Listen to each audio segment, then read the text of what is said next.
හරිනේ පුතේ එහෙනම් නේද? හරි. එහෙනම් ඔන්න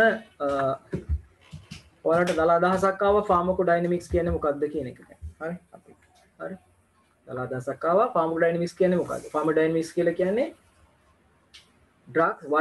what drugs do to the body. ඖෂධය ශරීරයට මොනවද කරන්නේ? ඒ වගේම the subject of pharmacodynamics involve the study of mechanism of drug action. drug එකේ action එක ඉගෙන ගන්න කොහොමද? ඊට පස්සේ අපි ඉගෙන ගත්තා health එක කියන්නේ මොකක්ද? ඒක හරි. හරි. ඊළඟට disease එකක් කියන්නේ මොකක්ද?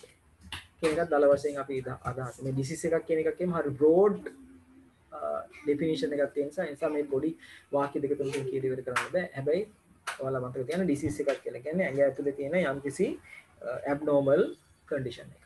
කියන එක දල අදහසක් ගන්න. හරි. ඔය ගෙඩි පිටින් පාඩම් කරන්න එපා. short note හදාගෙන කරගන්න. හරි. ඊට පස්සේ අපි බලමු අපේ ඇඟේ homeostasis එක නැත්තම් සමස්ථිතිය කොහොමද පාලනය කරන්න කියලා. හරි. සමස්ථිතිය බලමු දේහයේ සමස්ථිතිය පාලනය කරන්නේ කොහොමද කියලා. හරි. හරි. To maintain the health, homeostasis should be continuously maintained by the body. සමස්ථිතිය කියලා එකක් තියෙනවා. අපේ සමස්ථිතිය කියන්නේ මම සිංහලෙන් කියන්නම්. ඒ කියන්නේ දේහයේ අභ්‍යන්තර පරිසරය නියතව තබා ගැනීම. අපි ඕන කෙනෙකුට දේහයේ ශරීරයේ බොඩි එකේ අභ්‍යන්තර පරිසරයක් තියෙන. ඒ අභ්‍යන්තර පරිසරය අපි නියතව තියා ගන්නවා. ඒ නියතව තියාගන්නේ කොහොමද? අපි හිතලා නෙමෙයිනේ කරන්නේ ගොඩක් කියලා. ඔටෝමැටිකලි කරන්නේ ඇඟ ඇතුලේ. ඒක තමයි ලයිෆ් එක කියන්නේ. ඒක තමයි බයොලොජි කියන්නේ. ඒක තමයි මේ ජීවය කියලා කියන්නේ. ජීවය කියන්නේ මෙන්න මේ රසායනික ප්‍රතික්‍රියා සංඛ්‍යාවක එකතුව. ඒකතුව නිසා තමයි ජීවය කියන්නේ. හරි. ඒ කියන්නේ දල අදහසක් ගන්න. එතකොට homeostasis is naturally controlled by. එතකොට දේහයේ තුල තියෙන අභ්‍යන්තර පරිසරය, දේහයේ අභ්‍යන්තර පරිසරය නියතව තියාගන්න මොනවද උදව් කරන්නේ කියලා ඔන්න බලන්න. හරි. උදව් කරන කට්ටිය තමයි මේ හෝමෝන් උදව් කරනවා. न्यूरोट्रांसमीटर्स උදව් කරනවා. කොටකොයිඩ්ස් උදව් කරනවා. එන්සයිම්ස් උදව් කරනවා. iron and ion channels උදව් කරනවා. රිසෙප්ටර්ස් උදව් කරනවා. හරි. දැන් හෝමෝන් උදව් කරන එකට උදාහරණයක් තමයි ඉන්සියුලින්. හරි. හෝමෝන් විදිහට උදව් කරන එකට උදාහරණයක් අපි දාගෙන යන්න. හරි. උදාහරණයක් තමයි එක්සැම්පල් එකක්. හරි. ඉන්සියුලින් ඔයාලා අහන්නේ නැති. ඉන්සියුලින් කියලා මෙඩිසින් එකක්. හරි. ඉන්සියුලින් කියලා මෙඩිසින් එකක් තියෙනවා. එතකොට හෝමෝන් වලට උදාහරණයක්.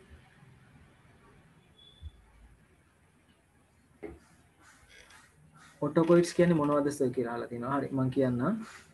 ඔටෝකොයිඩ්ස් කියන්නේ අපි සිංහලෙන් කියනවා ස්ථානීය හෝමෝන් කියලා. ලෝකල් හෝමෝන්ස් කියලා කියනවා. උදාහරණ විදිහට ගත්තොත් එimhe හිස්ටැමින් කියලා සංයෝගයක් ඔයාලා අහලා ඇති. හිස්ටැමින්, ලියුකෝට්‍රයින්ස් කියලා එහෙම තියෙනවා ඒවා. හරි. හරි. එතකොට හෝමෝන්ස් විදිහට අපිට ගන්න පුළුවන් ඉන්සියුලින් වලින් අපේ දේහයේ විශේෂයෙන්ම අභ්‍යන්තර පරිසරය පවත්වාගෙන යන්න උදව් කරනවා. තයිරොක්සින් අපිට හරියට උදව් කරනවා. ඒකට හරි. මම උදාහරණ කීපයක් විතරයි කියන්නේ. හරි. මේ විදිහව ගොඩක් තියෙනවා. හෝමෝන්. හරි.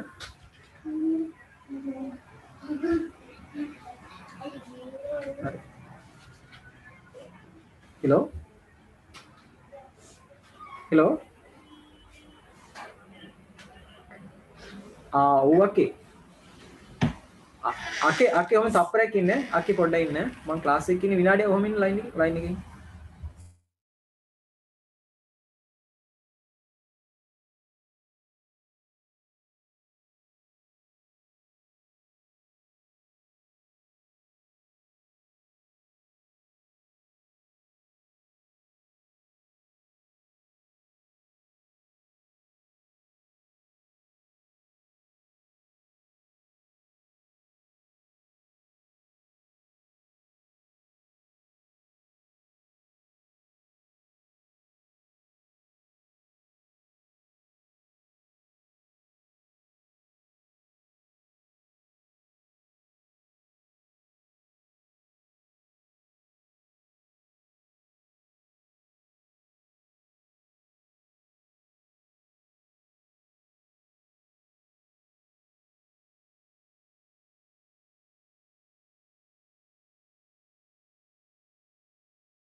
හරි එතකොට අපි ගිය සතියේ පොඩ්ඩක් මම මේක කරා මම අර පාඩම් දෙකේ සම්බන්ධ තියෙන ඕන හින්දා මතක් කරන් යන්නේ ඊට පස්සේ නියුරෝ ට්‍රාන්ස්මිටර්ස් ගත්තන් පස්සේ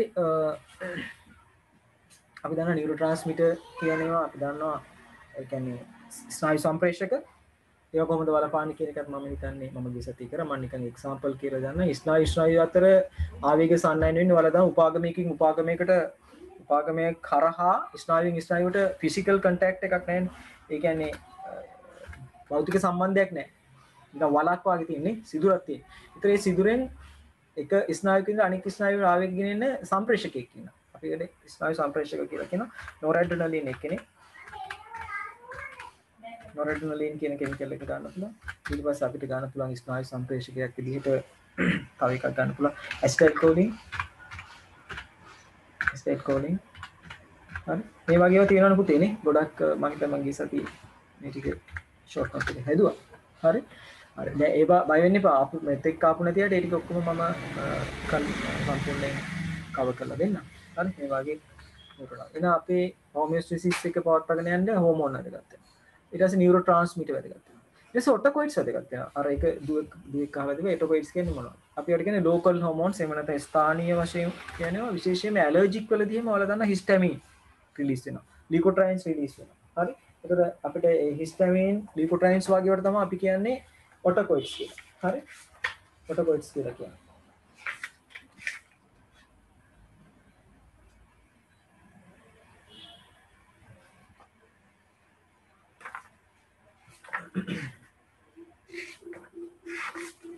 හරි. ප්‍රධාන හෝමෝන් ධාරාවට අමතරව තමයි මේ ඔටොකොයිඩ්ස් කියලා තියෙන්නේ. හරිද? දැන් ඔටොකොයිඩ්ස් කියන එක මම ඩෙෆිනිෂන් එක මම නිකන් කියනවා වල අහගෙන ඉන්න මම මේක ලියවන්න යන්නේ නැහැ මේක මම නිකන් කියන්නම්. ඔටොකොයිඩ් කියන ඩෙෆිනිෂන් එකේ කියන්නේ the term autocoid is derived from the two words auto meaning the self and ecos meaning the medicinal agency. These are the heterogeneous group of substances with different structures and have diverse physiological and pathological functions. Example, role in injury, it was a role in inflammation. වගේ දේවල් ගන්න පුළුවන්. හරි. Compared with the circulating hormones which are මම මේක චුට්ට අහගෙන ඉන්නේ. මම කියනවා මම මේක පෙන්නන්නම් කියලා උදාහරණ කරගෙන. හරි. ඒකෙදි කියන්නේ. ඒතර මෙන්න මේවා තමයි ඔටොකොයිඩ්ස් එකක් කියන්නේ. කියන්නේ ස්ථානීය වශයෙන් ස්‍රාව වෙනවා. දැන් ඉන්සුලින් කියන්නේ මුළු ඇඟටම බලපාන ස්‍රාව වෙනවා. හරි. නමුත් ඔටොකොයිඩ් එකක් කියලා කියන්නේ අදාළ ස්ථානයේ විතරයි බොහෝ විට ස්‍රාව වෙන්නේ. උදාහරණ විදිහට ගන්න පුළුවන් important ඔටොකොයිඩ්ස් found in the body include the following කියලා කියනවා. මම ඔටොකොයිඩ්ස් කියන එක වෙනමම ෂෝට් නොට් එකක් දෙන්නම් ඔයාලට හදලා අද වෙලා තිබුණා අද දෙන්න නැත්නම් වෙන දවසක දාන්න. දෙන්න. අහගන්නකො තියෙන එක්සැම්පල් තමයි එකක් තමයි හිස්ටමින්. අනිත් එක තමයි බ්‍රැඩිකයිනින්. අනිත් එක තමයි angiotensin ඊට පස්සේ serotonin ඊට පස්සේ platelet activating factor PAF කියලා තියෙනවා. හරි මෙන්න මේ වගේ දේවල්. මේවා තමයි පුතේ ඔටොකොයිඩ්ස් විදිහට අපි සලකන්නේ. මම ඔයාලට ඕන ටක් ගාලා එක එක්සැම්පල් එකක් කරන්නම් angiotensin ගැන. හරි angiotensin කියන ඔටොකොයිඩ් එක ගැන මම ටක් කරන්න. හරි මම පැහැදිලි කරලා දෙන්නම්. මම මෙහෙම ඔන්න white board එක share කරලා ටක් කරලා කියලා දෙන්නම්. ඔටොකොයිඩ් එක වැදගත්කම ඔයාලට තේරෙයි. හරි මම මට මතක නැහැ මේක කරාද කියලා මම නිකන් කියන්නම් දැන් අපි මම ටක් කාලේ යන එක හොඳට අහගන්න එක හරි ඔටොකොයිඩ් එක කියන එක පැහැදිලි කරලා දෙන්න ඕනේ විශේෂයෙන්ම අපේ වකුගඩුවේ තියෙනවා බීටා කියලා රිසෙප්ටර් එකක් අපේ වකුගඩුවේ තියෙනවා බීටා කියලා රිසෙප්ටර් එකක් එතකොට විවිධ අවස්ථාවලදී මේ බීටා රිසෙප්ටර් උත්තේජනය වෙනවා ඒකේ ප්‍රතිඵලයක් විදිහට නැත්නම් වකුගඩුව වල අධි උද්දීපනයේ ප්‍රතිඵලයක් විදිහට රිලීස් වෙන හෝමෝන් එන්සයිම් එකක් හරි රිලීස් වෙන එන්සයිම් එකක් අපි එන්සයිම් එකට කියනවා රෙනින් කියලා එන්සයිම් එක නම රෙනින්. එන්සයිම් එකේ නම රෙනින්. හරි? රෙනින් කියලා එන්සයිම් එකක් රිලීස් වෙනවා. හරි? හරි. එතකොට රෙනින් වලින් මොකද්ද කරන්නේ? අපි බලමු රෙනින් වලින් මොකද්ද කරන්නේ. මොන බලන්න රෙනින් වලින් කරන දේ. රෙනින් වලින් කරන්නේ මොකක්ද? කරන්නේ මේකයි. අපේ ඇඟේ අක්‍රිය ප්ලාස්මා ප්‍රෝටීන් එකක් තියෙනවා. ඇන්ජියෝටෙන්සිනෝජන් කියලා. ඇන්ජියෝටෙන්සිනෝජන් කියලා කියන පුතේ. හරි? ඇන්ජියෝටෙන්සිනෝජන්. ඇන්ජියෝටෙන්සිනෝජන් කියලා ඔයාලා දන්නා නෝජන් ඕජන් කියලා ඉවරනොත් ඒක ඉන්ඇක්ටිව් ප්‍රෝටීන් එකක්. හරි? ඇන්ජියෝටෙන්සිනෝජන් කියන ඉන්ඇක්ටිව් ප්‍රෝටීන් එකක් තියෙනවා. මේ රෙනින් කියන රෙනින් කියන එන්සයිම් එක මෙයාව සක්‍රිය කරනවා. මෙයාව පරිවර්තනය කරනවා angiotensin 1 වලට යා පරිවර්තනය කරන angiotensin 1 වලට මම චුට්ටක් ඉක්මනට කරනවා හැබැයි මේවා ඉස්සරහදී පැහැදිලිවම කාඩියෝවැස්කියුලර් සිස්ටම් වලදී කරනවා හරි අර අහලා තිබ්බ නිසා පැහැදිලි කරන්න කරන්නේ හරි angiotensin 1 angiotensin 1 වෙනවා angiotensin 1 කියන එක කෙනාත් පුතේ අක්‍රියයි එයා තිනයිට්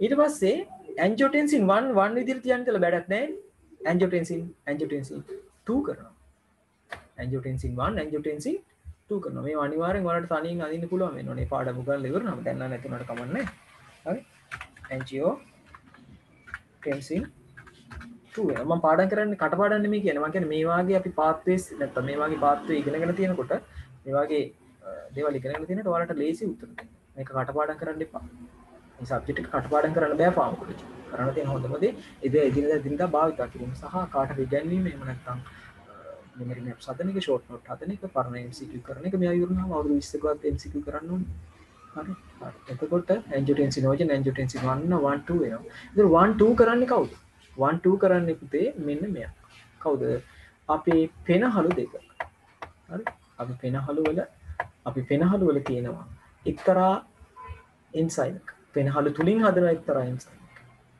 අපි යට කියනවා ACE කියලා අපි යට කියනවා ACE කියලා angiotensin converting enzyme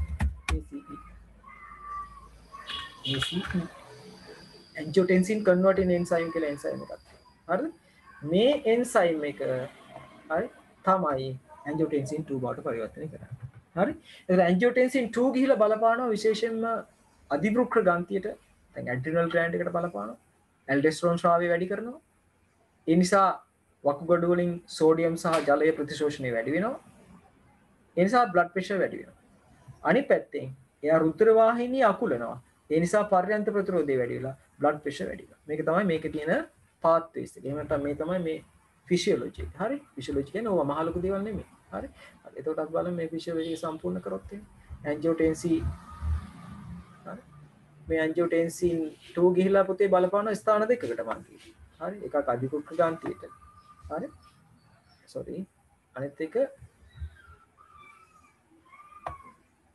blood vessels වලට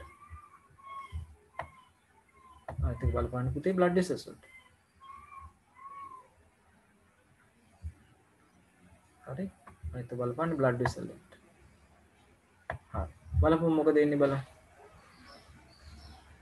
මෙන්න මේ මම ඔයාලට කිව්වා නේ මෙන්න දෙක කිව්වා හරි blood vessels වලට බලපාවම දරුවනේ blood vessel එක ඇකිලෙනවා blood vessel එක ඇකිලෙනවා දැන් මෙහෙම තියෙන blood vessel එක හරි angiotensin 2 වලින් blood vessel එකේ බිත්තිය අකුලනවා බිත්තියේ තියෙන පේශිය අකුලනවා අකුලලා මෙන්න මෙහෙම කරනවා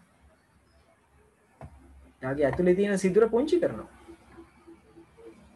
දැන් පුංචි සිදුරකින් තමයි ඊට පස්සේ blood යන්නේ එතකොට ප්‍රතිරෝධය වැඩි පීඩනය වැඩි හරි ඊට පස්සේ අධිවෘක්ක ග්‍රන්ථියට බලපාලා වල ගන්න අධිවෘක්ක ග්‍රන්ථිය තියෙන කොහෙද කියලා වක්ගඩු ඉහළ කෙළවරේ තියෙන නිකන් කැප් එකක් දාලා ගම තියෙන්නේ නේ එහෙනම් මෙයාට බලපාලා මෙයා මොකද කරන්නේ සෝඩියම් and water retention වෙනවා වකුගඩු වලින් සෝඩියම් ප්‍රතිශෝෂණය වැඩි වෙනවා ජල ප්‍රතිශෝෂණය වැඩි වෙනවා sodium and water retention කියලා අපි කියනවා. මෙයා දැන් ලියන්න ඕනේ මේක පැහැදිලි කරන්න කියන්නේ.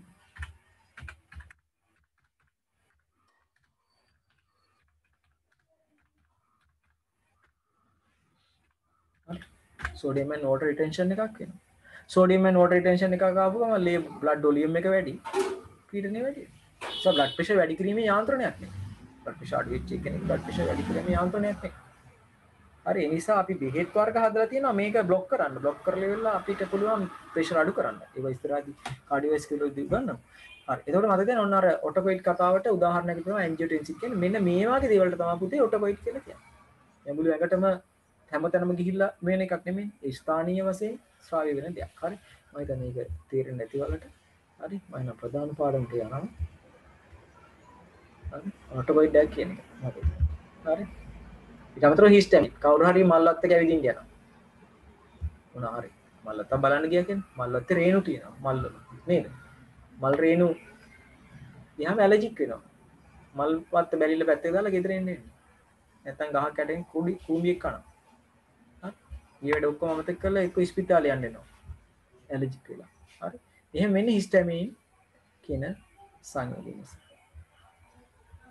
ඒ ස්ථානීය වශයෙන් ශ්‍රාව්‍ය වෙන දේවල්. හරි. එතකොට ඔටොකොයිඩ්ස්. හරි. ඔටොකොයිඩ්ස්. එතනත් එක්සැම්පල් මම ටියුට් එකේ වුණේ හින්දා මම දාලා එවන්න. හරි. එක්සැම්පල් තමයි පුතේ හිස්ටැමින්.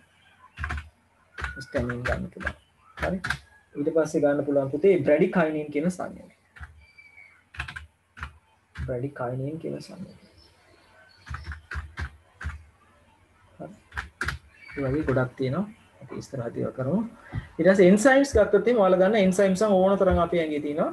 විශේෂයෙන්ම අපේ රසායන ප්‍රතික්‍රියා හැම දෙයක්ම ජෛව රසායන ප්‍රතික්‍රියා ඔක්කොම වගේ ජෛව උත්ප්‍රේරක වලින් එහෙම නැත්නම් අපි කියනවා එන්සයිම්ස් වලින් උත්ප්‍රේරණය කරන දේවල්. උත්ප්‍රේරක කටයුත්තක් කරනවා.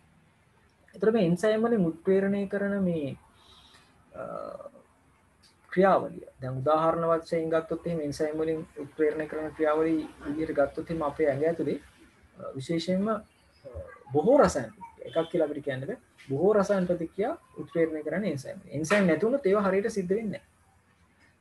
ඒවා හරියට සිද්ධ වෙන්නේ නැහැ. හරි. ඊට පස්සේ අයන් and ion channels උත් ගන්න පුළුවන්. විශේෂයෙන්ම අයන් සහ අයන් channels කියලා කියන්නේ කැල්සියම් අයන, පොටෑසියම් අයන, ක්ලෝරයිඩ් අයන, Fe2+ ferrous අයන, ඒ වගේ දේවල් අතරම මේ ඒවා ඕනේ අපි සාමාන්‍ය පැවැත්මට. කැල්සියම් අයන වල දන්නවා heart එක හරියට function වෙන්න කැල්සියම් අයන ඕනේ. SA node එක AV node එක හරියට ක්‍රියාකාරී වෙන්න කැල්සියම් ඕනේ. heart muscle එක සංකෝචනය වෙන්න කැල්සියම් ඕනේ. අපේ අතේ පයේ muscles ගන්න සංකෝචනය වෙන්න කැල්සියම් ඕනේ. ඊට පස්සේ යකඩ ඕනේ ඔක්සිජන් පරිවහනය සඳහා hemoglobin හදන්න. හරි. ඒ වගේ ගොඩකට ඊට පස්සේ සමහර ඒවා සහ එන්සයිම් විදිහට ක්‍රියාත්මක වෙනවා. එන්සයිම් වලට උදව් කරන ආන ඇති වෙනවා. නේද? ඔයාලා දන්නවා. හරි. ඒ වගේ දේවල් තියෙනවා. මේ රිසෙප්ටර්ස්. රිසෙප්ටර්ස් තමයි ඊටම වැදගත්ම දේ. රිසෙප්ටර්ස් තමයි ඊටම වැදගත් දේ. ඔය ඉන්සුලින් තියා මොනවා තිබුණත් ඉන්සුලින් ගෝණි ගානක් තිබුණත් ඇඟි. නොරැඩ්‍රලින් ගෝණි ගානක් තිබුණත් ගිහිල්ලා ප්ලග් වෙන්න රිසෙප්ටර් එකක් නැත්නම් එයාට ඇක්ෂන් එක දෙන්න බෑ. ඒ නිසා රිසෙප්ටර්ස් විශේෂයෙන්ම රිසෙප්ටර් කියලා කන්සෙප්ට් එකක් තියෙනවා. රිසෙප්ටර් කියන කන්සෙප්ට් එක අපි කියන්නේ ප්‍රතිග්‍රාහක විශේෂයෙන්ම සෛල තුල තියෙනවා. සෛල ප්ලාස්මා පටලේ තියෙනවා. සෛල ප්ලාස්මේ තියෙනවා. ඊට පස්සේ සෛල න්‍යෂ්ටිය තියෙනවා. මේ තුන් තැනම තියෙනවා රිසෙප්ටර්. ඒකට රිසෙප්ටර් එකක් කියලා කියන්නේ සංවේදී අවයවයක්. එහෙම නැත්නම් අපි කියන සෙන්සින් එලිමන්ට් එක. බාහිර උත්තේජක හෝ අභ්‍යන්තර උත්තේජක ලබා ගන්න එයා විතරම බලාගෙන ඉන්නවා. මොකක් හරි උත්තේජකයක් අපල උදාහරණ විදිහට ගත්තොත් එහෙනම් ඔයාලට සීතල දැනෙන්නේ රිසෙප්ටර් එකක් නිසා. ඔයාලට රස්නේ දැනෙන්නේ රිසෙප්ටර් එකක් නිසා. හරි? හරි ඒක මතක තියාගන්න. ඊට පස්සේ ඔයාලට මොනවා හරි වෙනවා නම් දැන් ඔයාලගේ ඇඟේ ඇතුලේ ඉන්සුලින් සීනි ප්‍රමාණය පාලනය වෙන්නේ රිසෙප්ටර් එක. හරි? ඒ නිසා ඔන්න ඒක හරි. එතකොට මෙන්න මේ වගේ දේවල් වලින් තමයි අපේ ඇඟේ මේ වගේ දේවල් වලින් තමයි අපේ ඇඟේ සමස්ථිතිය පාලනය කරන්නේ. දැන් මේක හරියට පාලනය වෙනවා නම් හෝමෝන් හරියට වැඩනවා, නියුරෝට්‍රාන්ස්මිටර් හරියට වැඩනවා, ඊට පස්සේ ඔටොකොයිඩ්ස් නියම විදිහට වැඩ කරනවා නම් හරියට තියෙනවා නම් ඊට පස්සේ අයන් channel අයන්ස් හරියට වැඩ කරනවා නම් රිසෙප්ටර් හරියට තියෙනවා නම් ලෙඩක් නැහැ. අපි කියන හෙල්ති. එහෙනම් අපි කියන එයාගේ හෝමියෝස්ටැසිස් එක හොඳයි. හැබැයි බැරි වෙලාවක් ලෙඩ වුණොත් හෝමියෝස්ටැසිස් එක බිඳහෙලෙනවා. සමස්ථිතිය බිඳහෙලෙනවා. සමස්ථිතිය බිඳහෙලෙන්න හේතුව තමයි හෝමෝන් වල අවුල, නියුරෝට්‍රාන්ස්මිටර් වල අවුල, ඔටොකොයිඩ්ස් වල අවුල, එන්සයිම්ස් වල අවුල, අයන් channel වල අවුල. ඔයගොල්ලෝ උදාහරණයක් නියුරෝට්‍රාන්ස්මිටර් අවුල එකක් තමයි විශේෂයෙන්ම නියුරෝට්‍රාන්ස්මිටර් අප්සෙට් ගියාම තමයි හැදෙන්නේ ડિප්‍රෙෂන් කියන්නේ. හරි? ડિප්‍රෙෂන් ඊට පස්සේ සයිකෝසිස් පිස්සු ඊට පස්සේ තව ඒවා තියෙනවා. ඒතර මේවා මේ රිසෙප්ටර් අවුල් උනා වෙන්න පුළුවන්. හරි? හරි. අපි ඊළඟ ඉස්සරහදී අපිට හම්බෙනවා. ඉතින් අපි බෙහෙතක් විදිහට කරන්නේ පුතේ මේ තියෙන ස්වභාවික ප්‍රොසෙස් එකක් වෙනස් වෙලා දැන් ලෙඩක් කියලා කියන්නේ ස්වභාවික ප්‍රොසෙස් එකක් වෙනස් වෙලා නේද? ලෙඩක් කියලා කියන්නේ ස්වභාවික ප්‍රොසෙස් එකක් වෙනස් වෙලා හෝමියෝස්ටැසිස් එක වෙනස් වෙලා ඒ නිසා අපි බෙහෙතක් විදිහට කරන්නේ අර වෙනස් වුණු දේ අපි බෙහෙතකින් වෙනස් කරනවා. වෙනස් වුණු දේ වෙනස් කරනවා. හරි? ඒ කියන්නේ මොකද්ද? මොකක්ද එහෙනම් කරන්නේ? දේහයේ තියෙන ස්වභාවික දේවල් ස්වභාවික නැත්නම් natural processes හරි natural processes modify කිරීමක් විතරයි බෙහෙතකට කරන්න පුළුවන්. හරි ලෙඩක් කියලා කියන්නේ natural processes අවුල් වීමක් කියලා කියන්නේ හෝමෝන් වල අවුලක් නියුරෝට්‍රාන්ස්මිටර් අවුලක් ඔටොකොයිඩ් අවුලක් මොනවා හරි එකක් natural සිද්ධ වෙන අවුලක් අපි බෙහෙත් දීලා කරන්නේ අර නැචරල් අවුල් වෙලා තියෙනවා එක්ක බ්ලොක් කරනවා එක්ක වැඩි කරනවා මේ දෙකෙන් එකක්. එහෙම නැත්නම් අපි නැචරල් ප්‍රොසෙස් එකක් තමයි වෙනස් කරන්නේ. නැතුව ඩ්‍රග් එකක් බීවට අලුත් ඉෆෙක්ට් එකක් දෙන්නේ. ඒකත් මතක තියාගන්න. it has to be realized. MCQ point එකක් වෙන්න පුළුවන් මේක. It has to be realized that drugs act by modifying biochemical and physiological processes that are normally occurring in the body and that they do not produce new effects. හරි? බෙහෙතකින් කරන්නේ ස්වභාවික process එකක් alter කිරීම. මොන ස්වභාවික process එකක්ද? modify කරන එක අපි කරන්නේ biochemical, ජෛව රසායනික, physiological. හරි? කාය කර්මය සහ ඒ වගේ දේවල් වෙනස් කිරීම තමයි කියන්නේ normally occurring in the body. සාමාන්‍ය සිද්ධිය. හරි? ඒතර ඒ ගැන දාගසක් වලට ඇති. අපි යමු ඊළඟ එකට. ඊළඟ පිටුවට යන්න. හරි. දැන් පේන්නේ නැති මේ එක්කෙනෙක් කල්පනා කරනවා මුල්ලට කියලා. දැන් කල්පනා කරනවා මේ වැඩකුත් නැතුව ඇති මම හිතන්නේ කල්පනා කරනවා මේ මොකද්ද? How to act the drugs. කොහොමද drugs වැඩ කරන්නේ? මාර ප්‍රශ්න කියලා කල්පනා කරනවා. හරි? එතකොට අපි ගන්න බෙහෙත් අපි ෆාමකොලොජි වල එහෙම නැත්නම් අපි ඖෂධ වේදයේ තුල හදාරන බෙහෙත් ඔක්කොම ටික අපිට ගොනු කරන්න පුළුවන් සමරයිස් කරන්න පුළුවන් මෙන්න මේ කියන කැටගරයිස් වලට. මේ කැටගරි වලින් එකකට අනිවාර්යෙන් හැම ඖෂධයක්ම අයිති වෙනවා. හරි? හරි. පළවෙනි කැටගරි එක තමයි drugs acting on the cell membrane. අපි දෙන ඖෂධ සයිලෝප්ලාස්ම පටලය මත වැඩ කරනවා. අපි දෙන ඖෂධ සයිලෝප්ලාස්ම පටලය මත වැඩ කරනවා. ඔයාලා නෝට් ලියන්න ඕනේ නැහැ. අඩුපාඩු මොනවා හරි තියෙනවා ලියා ගන්න. මම විශේෂයෙන් ලියවන දේවල් තියෙන මේ තැන්වල. ඒවා මේ නෝට් එක ෆිල් කරගන්න print out එක කරා. හරිද? drugs acting on the cell membrane. සයිලෝප්ලාස්ම පටලය මත සමහර ඖෂධ වැඩ කරනවා. හරි? එයාට අංක 1 by acting transmembrane receptors. ඒ කියන්නේ සයිලෝප්ලාස්ම පටලයේ තියෙන රිසෙප්ටර් මත transmembrane receptors කියලා කියන්නේ සයිලෝප්ලාස්ම පටලයේ මත තියෙන රිසෙප්ටර්. සයිලෝප්ලාස්මේ තියෙන රිසෙප්ටර්. හරි? දැන් ඉන්සියුලින් වල ක්‍රියාකාරීත්වය තමයි පුතේ මේ දාලා තියෙන්නේ. හරි? මම ඉතින් ලොකු බරපතල නෝට් වලට ගියේ නෑ. මේවා පැහැදිලි කරන්න ඕන නිසා ඉස්සරහදී අපි මේ නෝට් අවශ්‍ය විදිහට යම් මේක දැනට ඔළුවට දාගන්න මෙන්න මේ එකක් වෙන්නේ. හරි? මේ තියෙන්නේ. හරි? මේ තියෙන්නේ සයිලෝප්ලාස්ම පටලය. හරි? හරිද? මත කියන්නේ මේ තියෙන්නේ සයිලෝප්ලාස්ම පටලය. මේ තියෙන්නේ මේ ලේයර් දෙකක් තියෙන මේ තමයි ෆොස්ෆොලිපිඩ් ද්විත්ව ස්තරය. එහෙම නැත්නම් අපි කියනවා ලිපිඩ් ලේයර් එක. හරි? bilayer of the lipid bilayer එක. කියන්නේ ලිපිඩ් පටල දෙක. හරි. ඊට පස්සේ ඒකේ ගිලුණු ප්‍රෝටීන් තියෙනවා පුතේ. මේ තියෙන එක ප්‍රෝටීන් එකක්. මේ තියෙන තව ප්‍රෝටීන් එකක්. හරි? මේක ඇවිල්ලා රිසෙප්ටර් එක. මේක ඇවිල්ලා කැරියර් මොලිකියුල් එක. නැත්නම් ගේට් 2. හරි. මොකක්ද වෙන්නේ බලන්න. ඉන්සියුලින් අපි අපේ ඇඟ අපි මොන හරි කෑමක් කාපුවම අපේ ඇඟේ ලේවල සීනි ප්‍රමාණය වැඩි වෙනවා. ලේවල සීනි ප්‍රමාණය වැඩි වුණාම ඕක දැනෙනවා අග්න්‍යාශයේ බීටා සෛල වලට. බීටා සෛල වලින් අභ්‍යන්තරයේ සිදුවෙන යාන්ත්‍රණයක් මගින් ඒකේ ප්‍රතිඵලයක් විදිහට එයා ඉන්සියුලින් ශ්‍රාවය කරනවා ලේවලට. ඉන්සියුලින් ඇවිල්ලා සෛල වල හොයාගෙන යනකොට එයාට හම්බ වෙනවා ප්ලග් වෙන්න එක්කෙනෙක්. ඒ රිසෙප්ටර් අපිට කියනවා ඉන්සියුලින් රිසෙප්ටර්. එයා කොහෙද තියෙන්නේ සයිලෝප්ලාස්ම පටලයේ මත. ඒ නිසා කියනවා transmembrane receptors. හරි? මෙතෙන්ට ඇවිල්ලා ඔන්න බැලුවා. හරි. එතකොට රිසෙප්ටර් එක කියන්නේ පුතේ අගුලක්. බැඳෙන ඉන්සියුලින් වගේ වට අපි කියන්නේ යතුරක්. lock and key theory එකට කම්ප්ලයි වෙනවා මෙයාලා. එතකොට නැත්නම් lock and key theory එක මේ ෆලෝ කරනවා මේ රිසෙප්ටර්. හරි. එතකොට රිසෙප්ටර් කියන්නේ ඔයාලට පේනවා විශාල අවයවයක්. ඉන්සියුලින් කියන්නේ පුංචි අවයවයක්. හරි? මේ රිසෙප්ටර් එකට අපි රිසෙප්ටර් කියනවා. හරිද? ඉන්සියුලින් වගේ දෙයකට අපි කියන්නේ මතක තියාගන්න. එයා බැඳෙන්නම යාස. බැඳෙන්න මාස කෙනෙක් ඉඳා. ලැටින් ටර්ම් එකකින් කරලා ඉවලා තිනවා. ලිගන්ඩ් කියලා කියනවා. ලිගන්ඩ්. හරි? ලිගන්ඩ්. ඉන්සියුලින් කියන්නේ ලිගන්ඩ් එක. නොරැඩ්‍රනලින් කියන්නේ ලිගන්ඩ් එකක්. ඇඩ්‍රිනලින් කියන්නේ ලිගන්ඩ් එකක්. රිසෙප්ටර් එකක් එක්ක මොනවද බැඳෙන්නේ ඔක්කොම ලිගන්ඩ්. රිසෙප්ටර් එක බෙහෙත බැඳුනොත් ඒවත් ලිගන්ඩ්.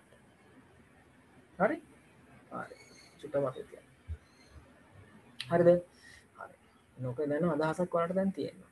ඊට පස්සේ තෙන් බැඳුනට පස්සේ සයිලෝප්ලාස්මය තුල රසායනික ප්‍රතික්‍රියා ලොකු ශ්‍රේණියක් සිද්ධ වෙනවා. අපි ඒකට කියන සෙකන්ඩ් මැසෙන්ජර් එක කියලා. හරි? ඔයාලට පේනවා ඇති මේක ෆොස්ෆේට් බැඳුණු රිසෙප්ටර් එකක් නේ. ඒ වගේම මේ රිසෙප්ටර් එකේ ඔයාලට පේන සබ් යුනිට් තියෙනවා. එතන ඔයාලට පේනවා ඇති ඇල්ෆා 2යි බීටා 2යි. ඇල්ෆා සබ් යුනිට් 2යි බීටා සබ් යුනිට් 2යි. රිසෙප්ටර් එකක් කියලා කියන්නේ මම දැනටම කියලා දීලා ඉන්නවා ප්‍රෝටීන් එකක්. ප්‍රෝටීන් එක. හරි. එතකොට මෙයා සංවේදී අවයවයක් සෙන්සින් එලිමන්ට් එකක්. මේ සංවේදනයක් නිකන්. එතකොට මේ පොස්පේට් කාණ්ඩය පොස්පොරලීකරණයකට ලක් වෙනවා. ඒක ප්‍රතිඵලයක් විදිහට එක පැත්තකින් සිද්ධ වෙනවා NAP kinase සිග්නලින් පාත්වේ ඒවා පාඩම් කරන්න එපා. ඒවා ඕනේ. හරි. හැබැයි ඒකේ අවසාන ප්‍රතිඵලය මතක තියාගන්න. cell growth, proliferation, gene expression. හරි. මේවා ඉලා මේක මම ඩයබටික් වලදී උගන්වන පාඩමක්. ඩයබටික් වලදී කරන එකක්. හැබැයි දැන් මට දැන් මේක මෙතෙන්දි කියලා දෙනවා ඔයාලට එකක් ඒකට ලේසි. අනිත් එක නිකන් නෝට් එකක් ලියනවට වඩා මම කියනවා කෙලින්ම පුතේ transmembrane receptor. මොකක්ද යකෝ මේ අකා කියලා බලයි. ඒතර මේක දැන් ගවම වන්න තියෙනවා. හරි? තේරෙනවා. හරිද? ඒතර මොකද වෙන්නේ? ඉන්සියුලින් ගිහිල්ලා බැඳුනාම සෛලයකට ඒ සෛලය තුල ඒ සෛලයට grow වෙන්න පුළුවන්. සෛලය වර්ධනය වෙනවා. ඊටසේ proliferation සෛල ගුණණය වෙන්න පුළුවන්. අලුතෙන් සෛල විභාජනය proliferation cell division. ඊට පස්සේ gene expression. එයාට ජාන ප්‍රකාශ කිරීම හැබැයි කියන්නේ ජාන ප්‍රකාශ කරනවා කියලා කියන්නේ ජාන වලින් ප්‍රකාශ කරනවා කියලා කෙලින් ප්‍රෝටීන් නිෂ්පාදනය කරව ගන්න පුළුවන් ජාන වලදී. හරි. එතකොට ඒ කියන්නේ මොකද්ද? ඉන්සුලින් ගත්තාම ඇඟ මහත් වෙනවා. ඇඟ බර වෙනවා. ඉතින් ආයේ ওই සයිඩ් ඉෆෙක්ට් එක කටපාඩම් කරන්න ඕනේ නෑනේ. ඉන්සුලින් ගත්තාම සෛල ගුණණය වෙනවා නම්, සෙල් growth වෙනවා නම් අනිවාර්යෙන් මේ මිනිස්සයා මහත් වෙනවා බර වෙනවා. ඉන්සුලින් ගන්න අය weight gain වෙනවා. ඒක සාමාන්‍ය side effect එකක්. ඒ නිසා මේ සමහර body buildersලා මේක misuse කරනවා. සමහර body builder ඔයාලා body build කරන්නේ ඉන්සුලින් ගන්නවා සීනි නැතුව කියලා මැරලා වැටෙනවා. හරි? සමහර වෙලාවට body buildersලා මේක misuse කරන වෙලාවල් තියෙනවා. ඒ කියන්නේ නියම ඩෝස් වලින් අහගෙන ඒගොල්ලෝ එහෙම කරන්න එපා කවදාකවත් ඔයාලා. හරි මම කිව්වේ අපි ප්‍රොෆෙෂනල් එකකින් ඉගෙන ගන්න. ඒකට ඇඟ මහත් වෙනවා. හැම කෙලෝ ඇඟ කෙට්ටු ඉන්නා එහෙම අම්මෝ ගහන්න බා. හරිද? ඉන්සුලින් එහෙම ගහගෙන ඇඟ මහත් වෙන්න මෙතන ඇතුලේ කෙට්ටුවයි. ඒව එහෙම කරන්න යන්න එපා. හරිද? හොඳ නැහැ. සීනි බැස්සොත් ඊට මොලේ ඩැමේජ් වෙලා මැරලා වැටෙනවා. හරි? එහෙම ඒව කරන්න යන්න එපා. හොඳට කාලා බීලා මගේ මහත් කරනවා. අර දෙත්තෙන් වෙලාවට. හරි? හරි. ඊට පස්සේ ඒවා මිස්යූස් ඒවා මිස්යූස්. එහෙම කරන්න යන්න. ඊට පස්සේ අනිත් පාත්වේ එකෙන් ගියාම සිග්නලින් පාත්වේ එකක් තියෙනවා. අපි කියන P13K. හරි? ඒකේ නම synthesis of lipid, protein, glycogen. හරි? හරිද? ඒක පාත්වේ එකකින් කරන දේ තමයි ලිපිඩ් හදවනවා, ප්‍රෝටීන් හදවනවා, ග්ලයිකෝජන් හදවනවා, ග්ලූකෝස් වලින් නේ. ඉතින් ඇඟ තවත් බර වෙනව නේද? it's cell survival and proliferation. සෛල ජීවත් කරවන්න අති උදව් කරනවා. එතකොට අන්තිම අපිට වැදගත්ම පාත් එක ඕක නෙමෙයි. ඕව නෙමෙයි අපිට වැදගත් වෙන්නේ. අපිට වැදගත් මේක නා මේකයි. ඉන්සුලින්ගේ මුඛ්‍ය පරමාර්ථය. මොකද්ද? ඉන්සුලින් රිසෙප්ටර් එකට ඉන්සුලින් ඇල බැඳුනා. මෙන්න මේ මාර්ගෙන් ගියා. එයා හදනවා GLUT4 කියන වෙසිකල් එක. මේ වෙසිකල් එකේ තියෙනවා GLUT4 කියලා ප්‍රෝටීන් එකක්. මේ ප්‍රෝටීන් එක ගිහිල්ලා මෙතෙන්ට ප්ලග් කරනවා. ප්ලග් කරපුවම දොරක් කරනවා. අරනවා මේ එළියේ තියෙන ග්ලූකෝස් ටික පුතේ ඇතුළට එනවා. හරි? එහෙනම් මොකද උනේ? ඉන්සුලින් අපි කෑම කෑවා. කෑම කපපම ලෙවල් සීනි වැඩි වුණා. සීනි වැඩි වීමට ප්‍රතිචාරයක් විදිහට අග්න්‍යාසය විසින් ඉන්සුලින් ශ්‍රාවය කරා බීටා සෛල වලින්. බීටා සෛල වලින් ශ්‍රාවය කරපු ඉන්සුලින් ඇවිල්ලා අපේ දෛහික සෛල වල, දේහ සෛල වල, විශේෂයෙන්ම මේද සෛල, පේශි සෛල වල ඉන්සුලින් රිසෙප්ටර්ත් එක්ක බැඳෙනවා. බැඳීමේ ප්‍රතිඵලයක් විදිහට එයා මොකද කරන්නේ? මෙහෙන් ගිහිල්ලා මෙන්න මෙතන ගේට්ටුවක් හදලා සිදුරක් හදලා ග්ලූකෝස් ටික ඇතුළට ගන්නවා පටස්. වැඩි වෙච්ච ග්ලූකෝස් ටික ඔක්කොම සෛල වලට අදිනවා. ඇදලා තමයි මේව කරවන්නේ. මේ ග්ලයිකෝජන් එක්ක හදවනවා නැත්නම් ලිපිඩ් බවට පරිවර්තනය කරනවා ප්‍රෝටීන් බවට පරිවර්තනය කරනවා ඕනවා හරි කරනවා හරි නැත්නම් දහනයවත් කරනවා අඩු කරනවා ඉතින් ලේවල සීනි අඩු කරනවා ඔන්න ටක් ගාලා ලේවල සීනි අඩු කරනවා හරි ඊට පස්සේ නියම මට්ටමට ආවට පස්සේ ඉන්සුලින් ශ්‍රාවය නවතිනවා නිෂේධනය වෙනවා ආයි දවල්ට කපම ආයෙන ආයි රැයට කපම ආයෙන ඔන්න ඔහොම එකක් තියෙන්නේ හරි මේ විදිහට තමයි මේ හෝමියෝස්ටසිස් එක නැත්නම් සමස්ථිතිය ග්ලූකෝස් යාමනය සිද්ධ කරන්න අපේ හරි ඒක වලට දෙනවා එතකොට අපි මෙහෙම ඉන්සුලින් අඩු එක්කෙනෙකුට එහෙම නැත්නම් සීනි කන්ට්‍රෝල් වෙන්නේ නැති එක්කෙනෙකුට අපි අනිවාර්යයෙන්ම එලියෙන් ඉන්සුලින් දෙන්න ඕනේ. හරි? ඒ කියන්නේ type 1 diabetes කියලා diabetes වල වර්ග දෙකක් තියෙන හැම එකටම දෙන්න ඕනේ නැහැ පුතේ ඉන්සුලින්. type 1 diabetes කියලා එකක් තියෙනවා. අපි ඒකට කියන insulin dependent diabetes mellitus IDDM කියලා. එතකොට type 1 diabetes කියලා කියන්නේ අනිවාර්යයෙන්ම බීටා සෛල වලින් 90%ක්ම විනාශයි. type 1 diabetes යම් කිසි කෙනෙකුට තියෙනවා කියලා කියන්නේ අනිවාර්යයෙන්ම යාගේ බීටා සෛල, ඒ කියන්නේ අග්න්‍යාශය බීටා සෛල 90%ක් විතර ඉවරයි. 10% තියෙන. මේ 10%න් හදන ඉන්සුලින් ටික ගෑවෙන්නවත් මදි. ඒ නිසා අනිවාර්යයෙන්ම මුළු ලයිෆ් සයිකල් එකේ මුළු ජීවිත කාලෙදිම එයාට ඉන්සුලින් ගන්න. type 1 diabetes mellitus බොහෝ විට හැදෙන කුඩා වයසේදී එහෙම හැදුනොත් එයාට ජීවිත කාලෙම ඉන්සුලින් ගන්න එක නවත්තන්න බෑ. හරි? මොකද 10%යි ඉන්සුලින් ස්‍රාවය වෙන්නේ 90%ක්ම නෑ 10%න් කරගන්න බෑ. හරි. එතකොට ඔන්න ඒක මතක තියාගන්න. හරි. ඒ නිසා එහෙනම් අපි එළියෙන් ඉන්සුලින් දෙනවා. මේ එළියෙන් දුන්න ඉන්සුලින් කියලා හිතන්නකෝ මේ තමයි අපි බෙහෙතක් විදිහට දුන්න ඉන්සුලින්. හරි. එහෙනම් අපිට වෙනවා බෙහෙත් සයිලෝප්ලාස්ම පටලයේ මත රිසෙප්ටර් මත ක්‍රියාත්මකයි. හරි. හරි. මේක. හරි. දෙවෙනි එකට යනවා. දෙවෙනි එක මෙතන තියෙනවා. හරි. දෙක. හරි. දෙක.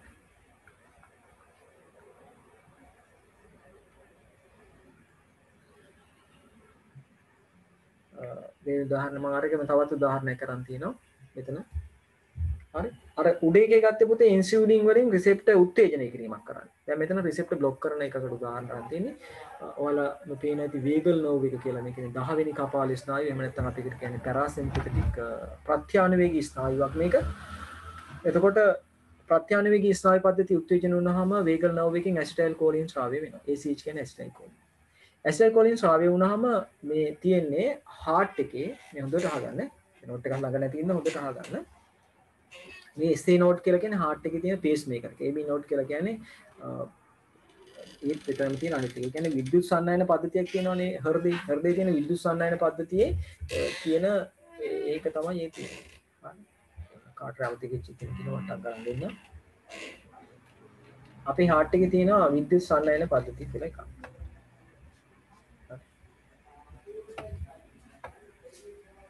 මෙන්න තියෙන හાર્ට් එකේ හරිද? මේ හાર્ට් එකේ මෙතන දකුණු කර්ණිකාවේ තියෙනවා SA නෝඩ් කියලා එක. මේ තමයි SA නෝඩ්. මේ හරිය තියෙන AV නෝඩ් එක. ඊට පස්සේ මෙයාගෙන් තන්තු කලඹක් විදියට ගිහිල්ලා ඔයාලා දන්නා මේ හරිද පිටියට මේ විදියට පර්කින්ජේ ෆයිබර්ස් වලින් දෙන ඊට අමතරව මෙයාගෙන් කණිට විහාටත් යනවා. හරිද? එතකොට මෙන්න මේකට අපි කියන විද්‍යුත් සන්නයන පද්ධතිය සිංහලෙන්. එහෙම නැත්නම් කියන electrical conductivity system of the heart. හරි මෙහෙම එකක් තියෙනවා. එතන පුතේ මෙයා තමයි SA නෝඩ් එක. හරි මෙයා තමයි පුතේ AV නෝඩ් එක. හරි අන්න එතන තියෙන සෛල තමයි මේ අරන් තියෙන්නේ. කොමන්ඩ් එක සෛලයක් අරගෙන කියලා තියෙන SA නෝඩ් එකේ AV නෝඩ් එකේ තියෙන සෛලයක් මේ අරන්. හරිනේ? ඉතින් තියෙන සෛලයක් තමයි මේ එක්ස්පෑන්ඩ් කරලා අඳලා තියෙන්නේ. හරි. එතකොට SA නෝඩ් එකට පණිවිඩ එනවා 10 වෙනි කපාල ස්නායුවෙන්. AV නෝඩ් එකට පණිවිඩ එනවා 10 වෙනි කපාල ස්නායුවෙන්. හරි.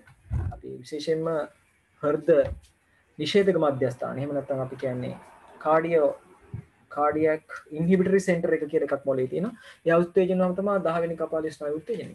ඒක ප්‍රතිඵලයක් විදිහට ඇසිටයිල්කොලින් ස්‍රාව වෙනවා. ඇසිටයිල්කොලින් ඇවිල්ලා පුතේ මේ SA නෝඩ් එකේ AV නෝඩ් එකේ තියෙන මෙන්න මේ සෛල මේ තියෙන සෛල මේ තියෙන SA නෝඩ් එකේ AV නෝඩ් එකේ සෛල මේ SA නෝඩ් එකේ AV නෝඩ් එකේ සෛල තියෙන මේ M2 රිසෙප්ටර්ට බැඳෙනවා. හරි? බැඳෙනවා. M2 කියලා කියන්නේ මස්කැරිනික් කියන රිසෙප්ටර් විශේෂය. M2 රිසෙප්ටර් කියන්නේ මස්කැරිනික් රිසෙප්ටර්. හරි. කාටර වුණා දාගන්න. ඔතන M2 කියලා අපි කියලා තියෙන්නේ මස්කැරිනික් රිසෙප්ටර්. මස්කැරිනික් තගලවන්න දාගන්න. හරි. ඔයාලට නෝට් එක මේක කරගෙන තව ප්‍රශ්නයක් කරන M2 කියන්නේ මේක. ඉතින් දාන්න තියලා මොනවද දාන්න මස්කැරිනික්. සෝරි. C අපරත්.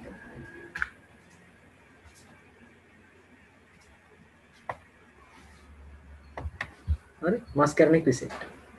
M2 රිසෙප්ටර්. එතකොට ඇස්ට්‍රයිකෝලින් ඇවිල්ලා මේ මස්කැරිනික් රිසෙප්ටර්ට බැඳිනවා. මස්කැරිනික් රිසෙප්ටර් එකට බැඳීම ප්‍රතිඵලයක් විදිහට මේ යනවා. මේව පාඩම් කරන්න එපා. හරි. මෙහෙම පාත්ස් වලින් ගිහිල්ලා යා මොකද කරන්නේ ක්‍රොනෝට්‍රොපි එක අඩු කරනවා ඩ්‍රොමට්‍රොපි එක අඩු කරනවා හරි ක්‍රොනෝට්‍රොපි ඩ්‍රොමට්‍රොපි කියන එක අඩු කරනවා හරි ක්‍රොනෝට්‍රොපික් කියලා කියන්නේ heart rate එක heart rate එක හරි heart rate එක නැත්නම් heart එකේ ගැස්ම heart rate එක අඩු කරනවා කියන එක තමයි මේ කියන්නේ heart එකේ function අඩු කරනවා දැන් මේ මෙතන උත්තේජනය වෙන්නේ හෘද නිෂේධක මධ්‍යස්ථානයේ ඒක ප්‍රතිඵලයක් විදිහට තමයි වේගල් නර්ව් එකෙන් ඇවිල්ලා මේ SA නෝඩ් එක AV නෝඩ් එකට උත්තේජනය කළා කියනවා ඔයා heart rate එක අඩු කරන්න. ඔයාලා heart rate එක අඩු කරන්න. heart එක ගැහෙන ගැඹුර අඩු කරන්න. කියලා කියනවා. හරිද? ඒතර heart එක නිකම්ම slow වෙනවා. යම් කිසි කෙනෙක්ගේ මොනවා හරි හේතුවකින් අධික ලෙස වේගල් උත්තේජනය වුණොත් එහෙම මේ ප්‍රශ්නේ වෙනවා. ඒකට heart එක බොහොම slow. දැන් උදාහරණයක් විදිහට ගත්තොත් එහෙම අපි බීටා බ්ලොකර් කියලා බෙහෙත් වර්ගයක් පාවිච්චි කරනවා. බීටා බ්ලොකර් ඕනකට වඩා අධිමාත්‍ර වුණොත් එහෙම heart එක slow වෙනවා. මොනවා හරි හේතුවකින් heart එක ඕනකට වඩා slow වෙලා තිබුණොත් මේ පද්ධතිය අපි බ්ලොක් කරන්න ඕනේ. මේ පද්ධතිය අපි බ්ලොක් කරන්න ඕනේ. heart එක slow කියන්නේ මේ පද්ධතිය අපි බ්ලොක් කරන්න ඕනේ. ඒ සඳහා පුතේ අපි ඇට්‍රොපින් කියලා මෙඩිසින් එකක් දෙනවා. ඔයාලට පේනවා. මේ තියෙන ඇට්‍රොපින් කියලා මෙඩිසින් එකක් දෙනවා. දුන්න ගමන් මස්කර්නික් රිසෙප්ටර් බ්ලොක් කරනවා. නේ? එයා මේක බ්ලොක් කරනවා. බ්ලොක් කරපු ගමන් ඇට්‍රොපින් එකලා මෙතෙන්ට සෙට් වුණා. බ්ලොක් කරනවා ඇසිඩල් කොන්ට බැදෙන්න බෑ. මේ ක්‍රියාවලිය සිද්ධ වෙන්නේ නැහැ. ඒ නිසා heart rate එක ප්‍රශස්ත මට්ටමට ආපහු උස්සනවා. උස්සලා ගන්නවා. හරි. ඒක තමයි මේ ඇට්‍රොපින් වල ක්‍රියාකාරීත්වය අපි කියන බ්‍රැඩිකාඩියා heart එක slow වෙනවා කියන බ්‍රැඩිකාඩියා අවස්ථාවේදී ඇට්‍රොපින් දෙන්නේ ඔන්න ඔය එකේ බලාපොරොත්තු. එතකොට ඒ රිසෙප්ට් එක තියෙන්නේ පුතේ කොහෙද? තියෙන්නේ සයිලෝප්ලාස්ම පටලය මත. හරි. එහෙනම් අපි සයිලෝප්ලාස්ම පටලය මත තියෙන රිසෙප්ටර් වර්ග දෙකක් ඉගෙන ගත්තා. එක බෙහෙතකින් එක උත්තේජනය කරා, ඉන්සුලින් වලින් යාව උත්තේජනය කරා, ඇට්‍රොපින් වලින් යාව බ්ලොක් කරා. හරිද? මේ සමතේ කියන්නේ රිසෙප්ටර් උත්තේජක තියෙනවා, රිසෙප්ටර් බ්ලොකර් තියෙනවා, රිසෙප්ටර් සයිලෝප්ලාස්ම පටලය මත තියෙනවා, ඇතුළේ තියෙනවා. හරි. සයිලෝප්ලාස්ම පටලය මත වැඩ කරන ඖෂධ දෙකක් ගැන තමයි අපි මේ සාකච්ඡා කරේ.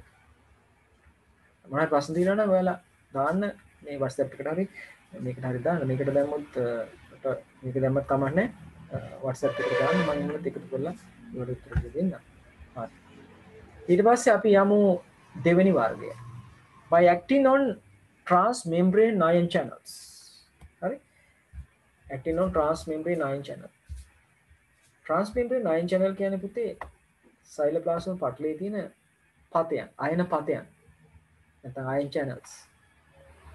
මේ තියෙන ion channel මේ තියෙන ස්නායුවක්. මේ තියෙන ස්නායු අක්ෂණයක් නේ. අක්ෂණයක් නේ. හරි ස්නායු ශෛලයක්. මේ දිග ශෛලයක් නේ වලට වෙන දිගෙන්න අක්ෂණයක් නැත්නම් ඇක්ෂන් එක. ඒතර අක්ෂණයක සෝඩියම් පරිවහණය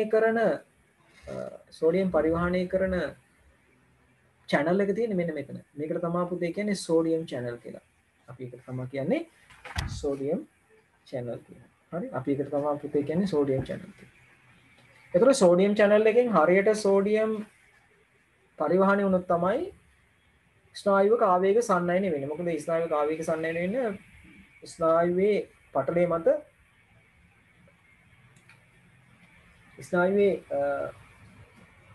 මත තියෙනවා මේ ධනරින ආරෝපණ වෙනසක්. ඒකෙන් තමයි විද්‍යුතය සන්නයනය වෙන්නේ. හරි.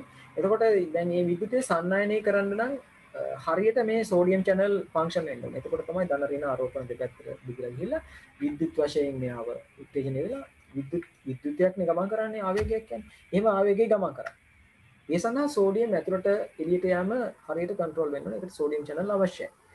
යම්කිසි කෙනෙක්ගේ යම්කිසි තැනක හිතන්නකො මොනවා හරි වේදනාවක් තියෙනවා. අපි හිතමුකෝ නිපොත්තක් නරක් වෙලා වේදනාවයි. එහෙම නැත්නම් කණක් හිල් කරන්න තියෙනවා. කම්පිටක් හිල් කරන්න තියෙනවා. විශේෂයෙන්ම පොඩි බබලට විතර වේදනාව වෙනවා කියන්නේ. එතන මොනවා හරි අපි දැවිලුවොත් එහෙම එතන තුවාල කරලා ඩැමේජ් කරොත් වේදනාවක් වෙනවා.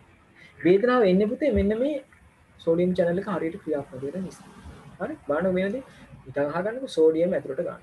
සෝඩියම් ඇතුළට ගත්ත පස්සේ ඇක්ෂන් පොටෙන්ෂල් එකක් එනවා. හරි ඇක්ෂන් පොටෙන්ෂල් එකක් එනවා. හරි ඇක්ෂන් පොටෙන්ෂල් එකක් එනවා. ඒ වචනේම මතක තියාගන්න ඇක්ෂන් පොටෙන්ෂල් එකක් කියලා අපි කියන්නේ.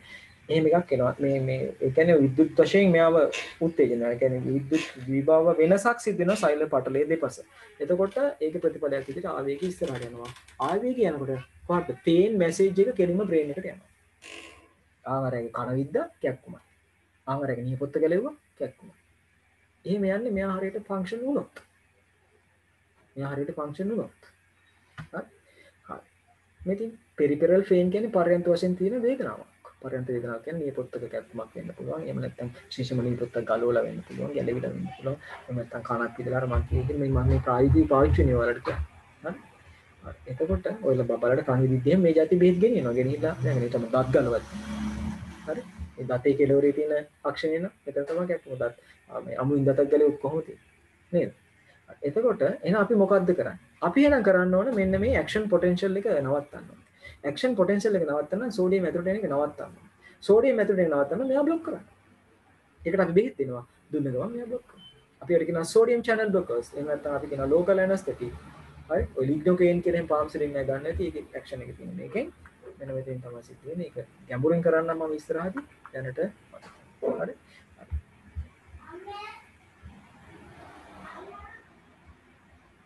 ඔන්න පුතේ බලන්න දීලා තියෙන වැඩි. මේ තියෙන බෙහෙතක්. මේ තමයි පුතේ ලිග්නොකේන් කියන බෙහෙත. මොකක් හරි අපේ ලෝකල් ඇනස්තටික් එකක්. දුන්නාම එයා සෛලය තුලට යනවා. සෛලය තුලට ගිහිල්ලා ඒ සෛලය තුලට ගිහිල්ලා මේ රිසෙප්ට් එක બ્લોක් කරනවා. මේ channel එක બ્લોක් කරනවා. සෝඩියම් channel එක બ્લોක් කරන නිසා මේවට අපි කියනවා sodium channel blockers. sodium channel එක બ્લોක් වුණා. sodium එතකොට ඉන්නේ විද්‍යුත් විභව වෙනසක් දෙපැත්තේ නෑ. ඒ නිසා ආවේගය යන්නේ ඒ නිසා කැක්කුමක්. හරිද? හරි නේද?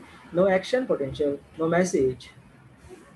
හරි මත තියාගන්න මේ ඩ්‍රග් එක. හරි ඔයාලා නෝට් එකේ දාගන්න ඩ්‍රග් එක කියන එක මම දෙන්නම්. හරි ඩ්‍රග් එක තමයි local anesthetic. නැත්නම් ලිග්නොකේන් කොහොමද අපරාධ කරන්නේ?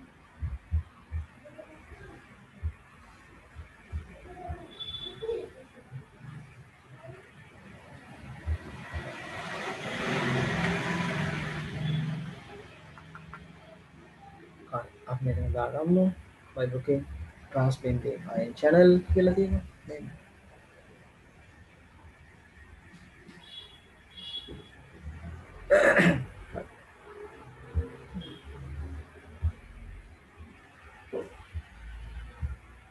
මෙතන ට්‍රක් කියලා තියෙනවා නේද? එතෙන් දාමු example වල පොඩ්ඩක් ලියාගෙන සෙට් කරගන්න එක. example lignocaine lignocaine lignocaine කියන අනිත් නමත් ඔහොම පාඩම් කරගන්න පුතේ. හරි විභාගෙ ටිකක් දැනුම ගොඩක් වෙන විභාග කියන්නේ. ඒ නිසා විභාගෙට දෙන දැනුම අනිවාර්යෙන් එකතු කරගන්න හැම වෙලේම. lignocaine වලට කියන අනිත් නම තමයි lidocaine. දෙකම එකයි. lidocaine. හරි ඇමරිකන් සුද්දෝ කියන්නේ වෙන නම. මට දැන් හරියට මතක නැහැ ඇමරිකන්ලා කියන්නේ lidocaine ද lignocaine ද කියන එක. බ්‍රිටිෂ් වල කියන්නේ ඒ කියන්නේ ඉංග්‍රීසි වල කියන්නේ තව එකක්. හරි හරි ඒ සමහර දෙන්නේ lignocaine කියවත් lidocaine කියවත් දෙකම එකයි. දෙකම එකයි. පොටාසියම්. හරි ඒ කියන්නේ local anesthetic කියලා අපි මේවට කියන්නේ. හරි වරාණ කියන්නේ local anesthetics. අපි වලට කියන්නේ local anesthetic. local anesthetic. local anesthetic කියලා කියන්නේ දරුවනේ ස්ථානීය හිරිවැටුම් කාරක. ස්ථානීය වශයෙන් හිරිවැටුම් කාරක. දැන් ඔය සමහරකට වලට සමහරලාට කරා බිම දාන ආයත් තියෙනවා. එතකොට කන් හිරිවැටලා අපි ඒක කියන්නේ local anesthetic එකක් කියලා. හරි ඔයාලා මේ ඩ්‍රග් කියන තැන ඒක දාගන්න. එතකොට පැහැදිලි lignocaine එහෙනම් lidocaine අපි කියනවා local anesthetic එකක් කියලා. හරි ඊට අමතරව procaine ඊට පස්සේ benzocaine tetracaine එමෙන්න තියෙන ඒවා ඉස්සරහට ගන්නන්න. හරි දැනට මතක තියාගන්න මේ. එහෙනම් ඔන්න cell membrane එකේ receptor block කරන උත්තේජනය කරන medicine තියෙනවා. cell membrane එකේ පටල channel block කරන දෙකක් තියෙනවා.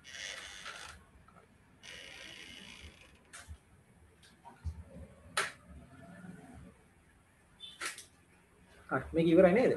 ඔයාලා ඉවරයි නේද? මම හිතන ඉවරයි කියලා. මම ඊළඟ කැලේ යන්න හින්දා.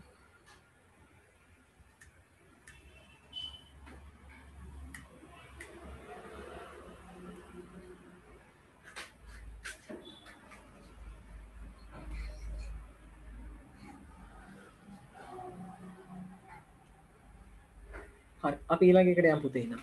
හරි මේ ටික මේක සම්බන්ධය තියන්න ඔයාලා ටික ලියා ගන්න. අපි යමු පුතේ ඊළඟ එකට.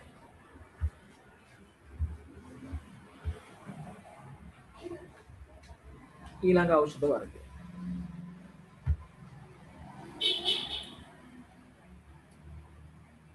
තුන. by acting on membrane bound enzymes. අපි දැන් කතා කරන්නේ සයිලෝප්ලාස්ම පටලවීම මත ඖෂධ ක්‍රියාත්මක කරන තුන්වෙනි ආකාරය. by acting on membrane bound enzyme. හරි. එතකොට මේ තමයි ඩිජොක්සින්ගේ ක්‍රියාකාරීත්වය.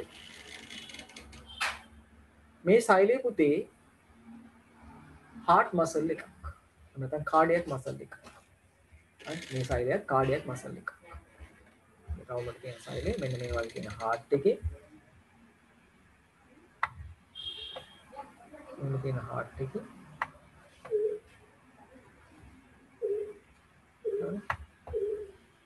බිත්තියේ තියෙන සෛලයක්. මයෝකාඩියම් එකේ සෛලයක්. මේ සෛලය. හරි.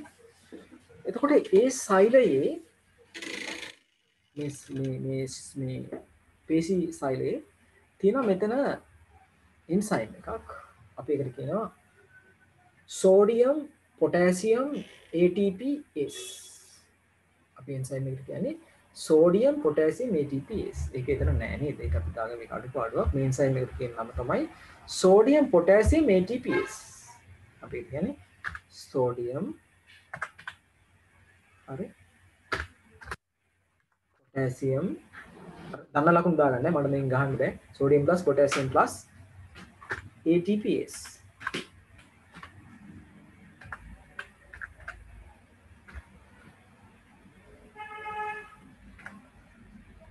sodium potassium ATPase.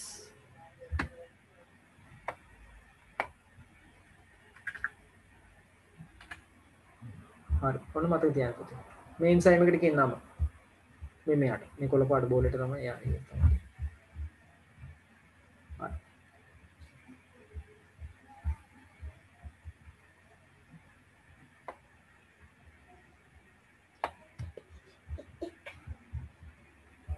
ඒක ඔන්න මතක තියාගන්න. හරිද? දැන් ඔන්න මේ තියෙන හෘද පේශි සෛලයක්. මේ වගේ පේශි මිලියන ට්‍රිලියන ගානකින් මම හිතන්නේ හાર્ට් එක හැදිලා තියෙන්නේ.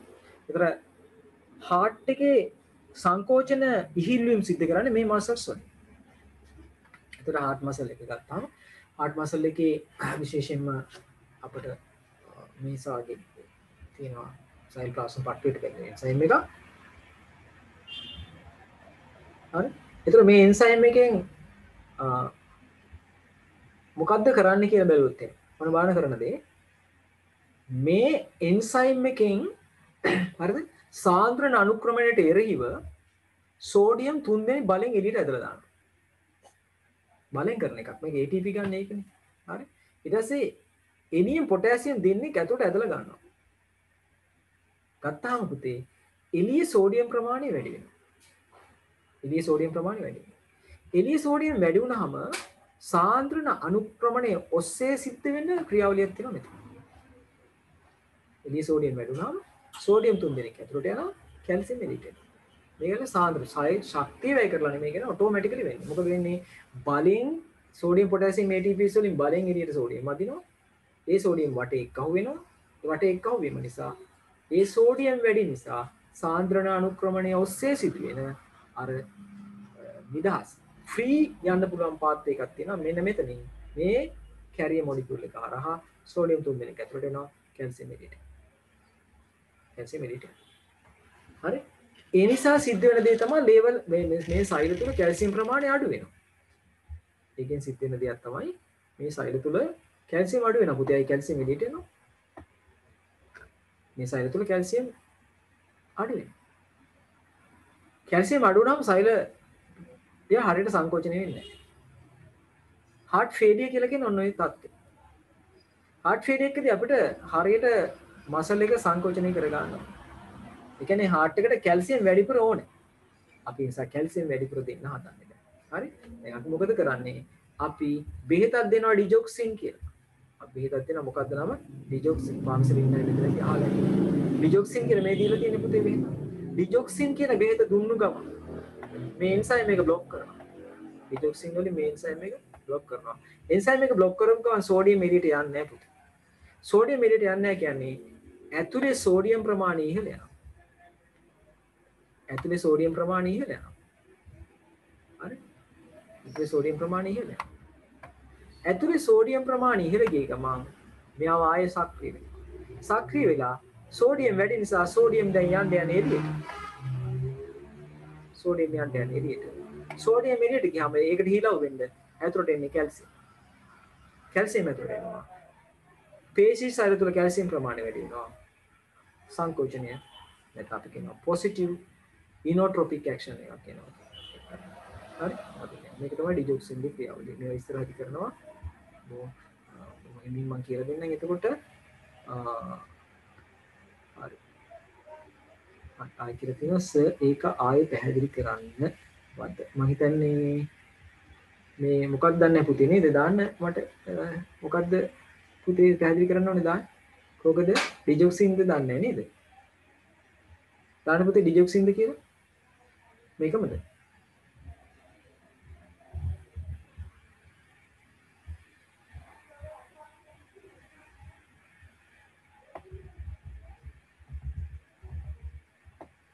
මේක වෙන්නේ තමයි හරි එහෙමයි වෙන්නේ හරිද මේ තියෙන්නේ ඔව් බලන්න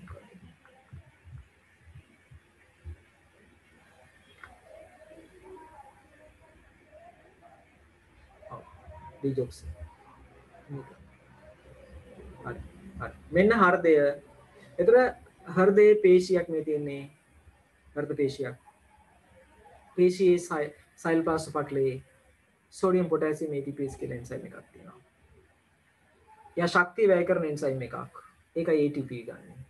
එයා බලෙන් එළියට සෝඩියම් ඇදලා දානවා. ඇතුළට පොටෑසියම් ගන්න.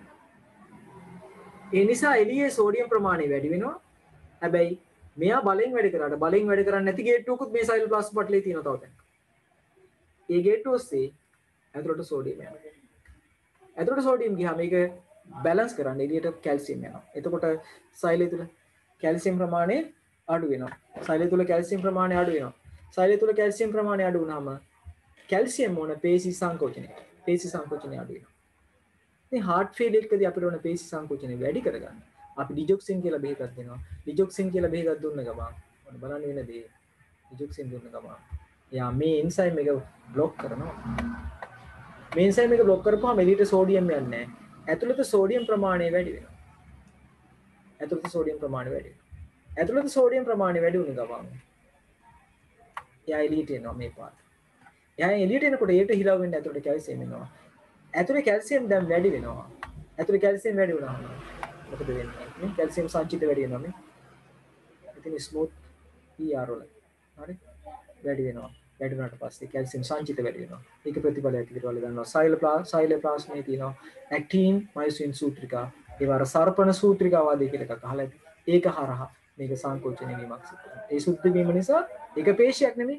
පේශි මිලියන ගාණක් එකට සංකේතන හાર્ට් එක හොඳට මිරිකෙනවා. හાર્ට් එක හොඳට මිරිකුණා හાર્ට් එකේ පම්පින් ඇබිලිටි වැඩි වෙනවා. හොඳට බ්ලඩ් පම්ප් කරනවා. හරි? මේක තමයි හાર્ට් ෆේලියර් වලදී ඩිජොක්සින් දෙන්න හේතුව.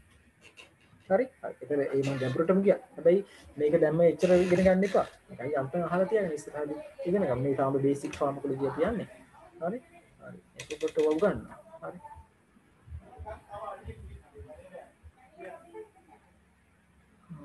ඇහෙන්නේ කියලා තියෙනවා. ඇහෙන්නේ නැද්ද? මට ඇහෙන්නේ නැහැ කියලා තියෙනවා. එක්කෙනෙක් කියලා තියෙනවා ඇහෙන්නේ නැහැ කියලා. අනිතට ඇහෙනවද? එහෙම ඇහෙන්නේ නැති වුණොත් එහෙම ඔයාලා ආපහු ලොග් වෙන්න. ලොග් අවුට් වෙලා ආයෙ ලොග් වෙන්න. ඊට පස්සේ ගොඩක් වෙලාට හරියනවා. අනිතට ඇහෙන්නේ නැද්ද කියලා මට කියන්න පුතේ ටක් ගන්න. ඇහෙන්නේ නැද්ද ඔයාලට? ඇහෙනවා සර් කියලා තියෙනවා. ඇහෙන්නේ නැහැ කියලා තියෙනවා. ඇහෙන්නේ නැති වුණොත් එහෙම ඔයාලා කරන්න තියෙන මොනවාද සිග්නල් ප්‍රශ්න ඇත්තේ? ටක් ගාලා එහෙම නැත්නම් ඔයාලා ඉතින් මයික් එක ඕෆ් වෙලා තියෙන්නත් පුළුවන්. එහෙම තියෙනත් ඒවා බලලා එහෙම නැත්නම් ආපහු මේ එහෙම වෙලා නැත්නම් ලොග් අවුට් වෙලා ආයෙ ලොග් වෙන්න. ඒතර හරියන්නේ. හරි ඒක මේ zoom කරලා අත්දැකීමෙන් මම කියන්නේ log out වෙලා log වෙන්න. හරි. ඒකට හරියනවා මේ එහෙම නැත්නම් බලන්න ඔයාලගේ මොනවා හරි device එකේ ඔයාලා තිය මොනවා හරි touch වෙලා තියෙනවා. හරි. හරි එහෙම වුණොත් කියන්න ටක් ගාලා. හරි. එතකොට ඔන්න මේක තමයි CPA. හරි. තවත් මොකක් හරි අහලා තියෙනවා මට ටක් ගාලා. ඒකත් මෙහෙම විසදලා යන්න නැත්නම් බෑ. ආයක කහලා තිබ්බා.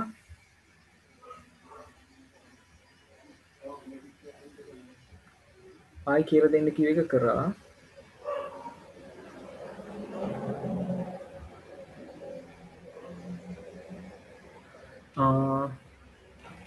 ඉතින් ගියාට පස්සේ කැල්සියම් අඩු වුණාම ආයි සෝඩියම් වැඩි වෙන්නේ මනිස හાર્ට් සෙල් වල.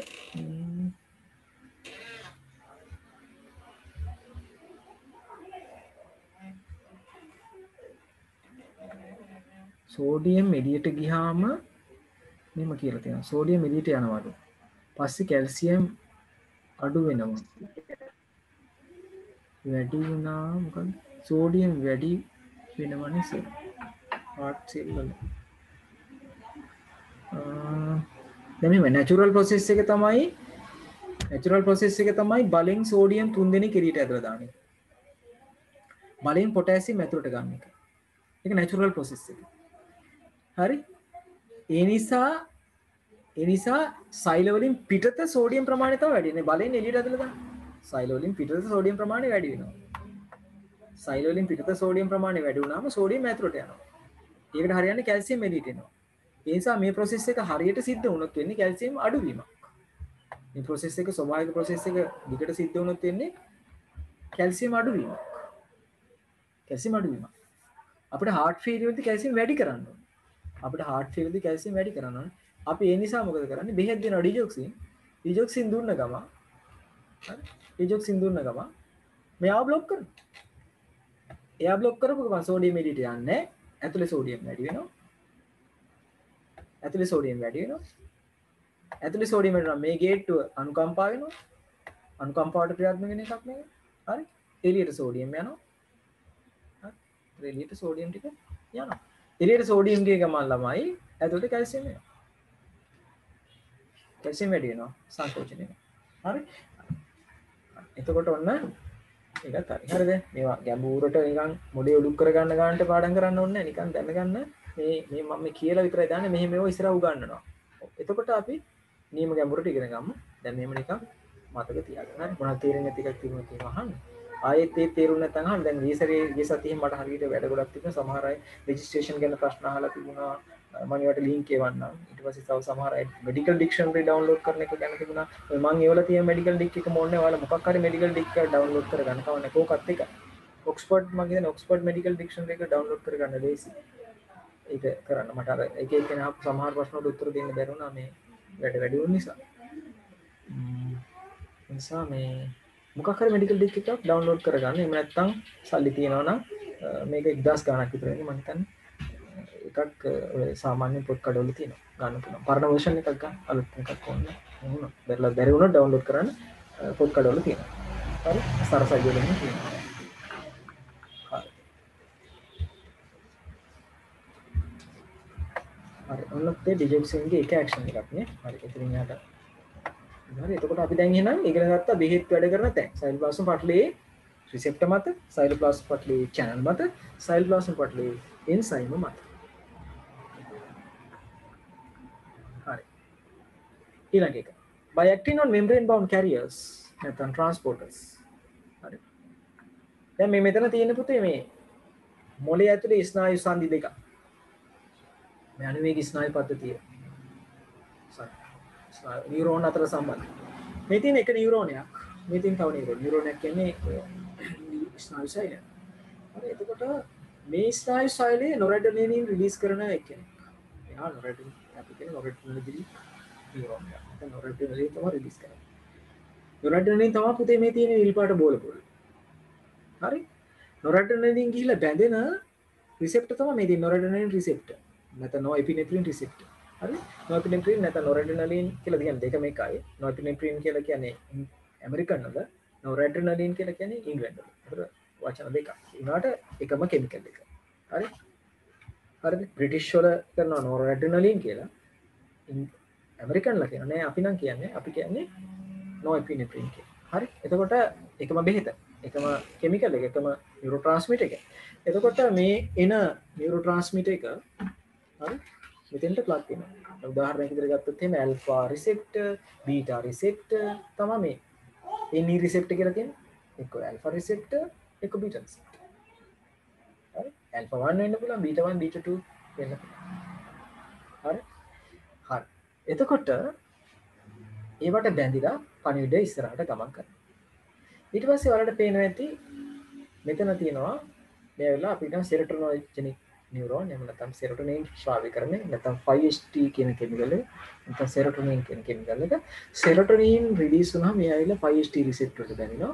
බැඳුනට පස්සේ ඇක්ෂන් එක ඉස්සරහට ගෙනියනවා. එහෙම යනවා නම් පුතේ නිරෝගී. සමස්ථිතිය කියන්නේ ඕක. නිරෝගී. හැබැයි සමහර අයගේ නොරැඩිනලින් අඩුයි. 5HT අඩුයි. අඩුනාම මානසික ගැටලුවක් එනවා. අපි ඒකට කියනවා ડિප්‍රෙෂන් කියලා.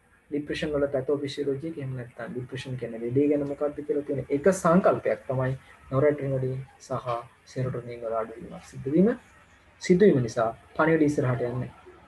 ආවේග ඉස්සරහට යන්නේ නැති නිසා තමයි සමහර අය ප්‍රශ්න ගොඩකට මුහුණ දෙනවා. සමහර අය ඉන්නවා කෙලින්ම දැන් හිතන්නකෝ සමහර අයට ડિප්‍රෙෂන් වැඩි වුණාම 1 එකතු කිරීම 1 2යි කියලා අපි දන්න හොඳටම. හැබැයි කල්පනා කරලා 1 1 2ද 1 1 2ද 1 1 2ද කියලා හිතේ හිතන්නේ. විභාගයම කරගන්න බැරි වෙනවා ඒ වගේට. ඒ ડિප්‍රෙෂන්. ඊට පස්සේ සමහර අය ඉන්නවා අතු ගන්නවා. හරි? අතු ගන්නවා. එක රවුමක් අතු ගන්න වැලි පැන්න ආයත ගන්නවා. සමහර අය ඉන්නවා දොරවල් වහලා ගිහිල්ලා බස් එකේ කිලෝමීටරයක් විතර ගිහලා ආයෙ බහැලා ඇවිල්ලා තව බස් එකකට බහැලා ඇවිල්ලා තමයි ආයෙ බලන දොර වහලා. එන්නේ ડિප්‍රෙෂන් වල පොඩි ලක්ෂණ. හරි?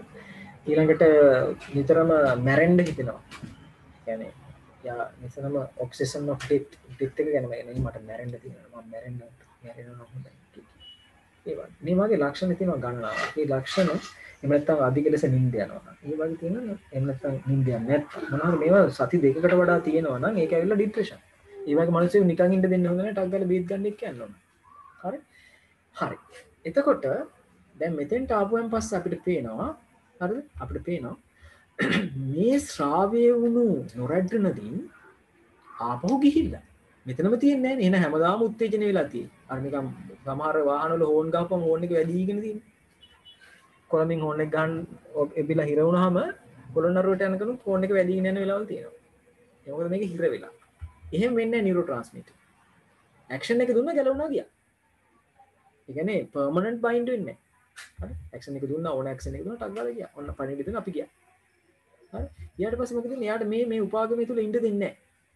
එයාව රීඅප්ටේක් කරනවා. මෙයා රීඅප්ටේක් කරනවා. හරි? අපි ඒවට කියනවා නොඑපිනෙෆ්‍රින් රීඅප්ටේක් මේ තමයි කැරියර් මොලිකියුල් එක.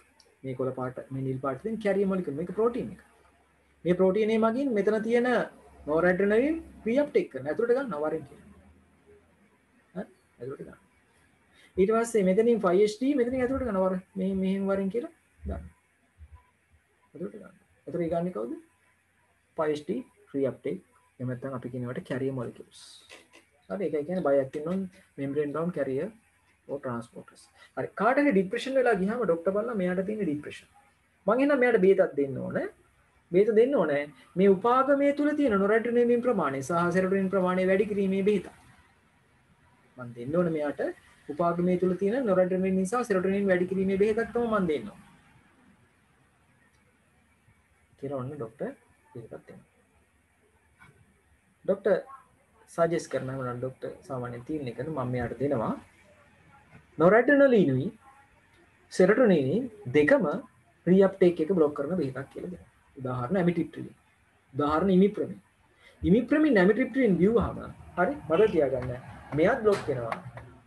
මෙයාත් බ්ලොක් වෙනවා. හරි? සිලෙක්ෂන් එකක් නැහැ. දෙකම බ්ලොක් කරනවා. බ්ලොක් කිරීමේ ප්‍රතිඵලයේ විදිහට හරි නොරැඩ්‍රනලින් රීඅප්ටේක් එක නැහැ. 5HD රීඅප්ටේක් එක නැහැ. මෙන්න මේ උපාගම සංදිය තුල නොරැඩ්‍රනලින් ප්‍රමාණය වැඩි වෙනවා. 5HD ප්‍රමාණය වැඩි වෙනවා. ප්‍රතිඵලයේ විදිහට ડિප්‍රෙෂන් අඩු වෙනවා. එහෙම අඩු වෙන්න සති දෙකක් යනවා. අඩු වුණා කියලා පෙන්වන්න. ડિප්‍රෙෂන් වලට බේත් ගන්නකොට සාමාන්‍ය සති දෙකක්වත් යනවා අඩු වුණා කියලා පෙන්වන්න පළවෙනි ලක්ෂණය ඉන්න. එහෙනම් නැත්තම් මෙහෙම කියන සමහරව. අපි වා කිව්ව හින්දා අපි කියන සමහරට අහවල්ලාව ඩොක්ටර් කවට යන්න කියලා අපි වා කිව්ව හින්දා අපි මේ නුවර ගිහිල්ලා ලංකාවේ ඉන්න හොඳම ස්පෙෂලිස්ට් කෙනෙක්ලා පොලිමේ පැය දෙකක් කියලා පොලිමේ තව පැය තුනක් කියලා බීපික් කරගෙන හරි බස් 6 විතර ගෙදර ගිහලා ගියා. මේකට අඩු වෙන්නේ නැහැ. අඩු වෙන්නේ නැහැ එක දවසක් බීප් වෙනවා. සති දෙකක් එක දිගට බෙහෙත් දෙන්න ඕනේ. යාව ඔබ්සර්වේෂන් කර දෙන්න ඕනේ. සති දෙකකින් ඔන්න ටිකක් හොඳ ලක්ෂණයක් පහළ වෙනවා. එහෙම නැත්නම් මොකද කරන්නේ? මටත් ඊට පස්සේ කීප එක්කෙනාටත් බැලලා මේ දොස්තරය වැඩක් නැහැ කියලා තව දොස්තර කෙනෙක් ගාවට යනවා. එයා ගාවටත් බෙහෙත් දීලා හරියන්නේ නැහැ තමයි. සති දෙකක් එක දිගට බෙහෙත් දෙන්නේ නැති නිසා ලංකාවේ ඉන්න සයිකියාට්‍රිස්ට්ලා ඔක්කොම ගාවට ගියත් හොඳ වෙන්නේ නැහැ. අනිවාර්යෙන් එක දිගට 2 weeks මේ වගේ බෙහෙත් දෙනවා. දෙනකොට ඔන්න ටික ටික ලෙඩි අඩු වෙනවා කියලා පෙන්නන්න. ඒක දැන් තෙරපියුටික් ඉෆෙක්ට් එකක් පෙන්නන්න ගන්නවා. හරි. හරි ඒක අපි ඉස්සරහදී කතා කරමු නර්ව්ස් වලදී. එතකොට දැන් මෙන්න මේ ඔයාලට පේනවා තියෙන කැරියර් මොලිකියුල් ඩොක් කරාම බෙහෙත්. ෆ්ලෝක්සෙටින් කියන බෙහෙත.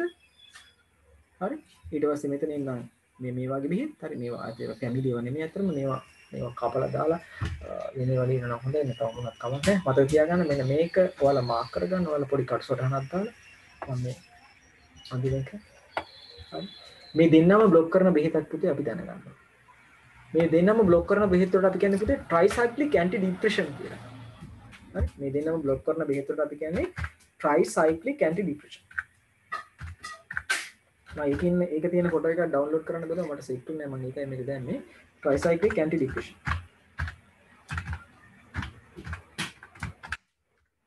ට්‍රයිසයික්ලික් ඇන්ටි ඩිප්‍රෙෂන් හරි මම මේක කරලා පොඩ්ඩක් නවත්තන්න වලට පොඩි ඉන්ට්‍රෝ එකක් දෙන්නම් දැන් පැය එකමාරක් විතර කරපු හින්දා හරි ට්‍රයිසයික්ලික් ඇන්ටි ඩිප්‍රෙෂන් හරි එක්සැම්පල් දාගන්න ඇමිටිප්ටිනින්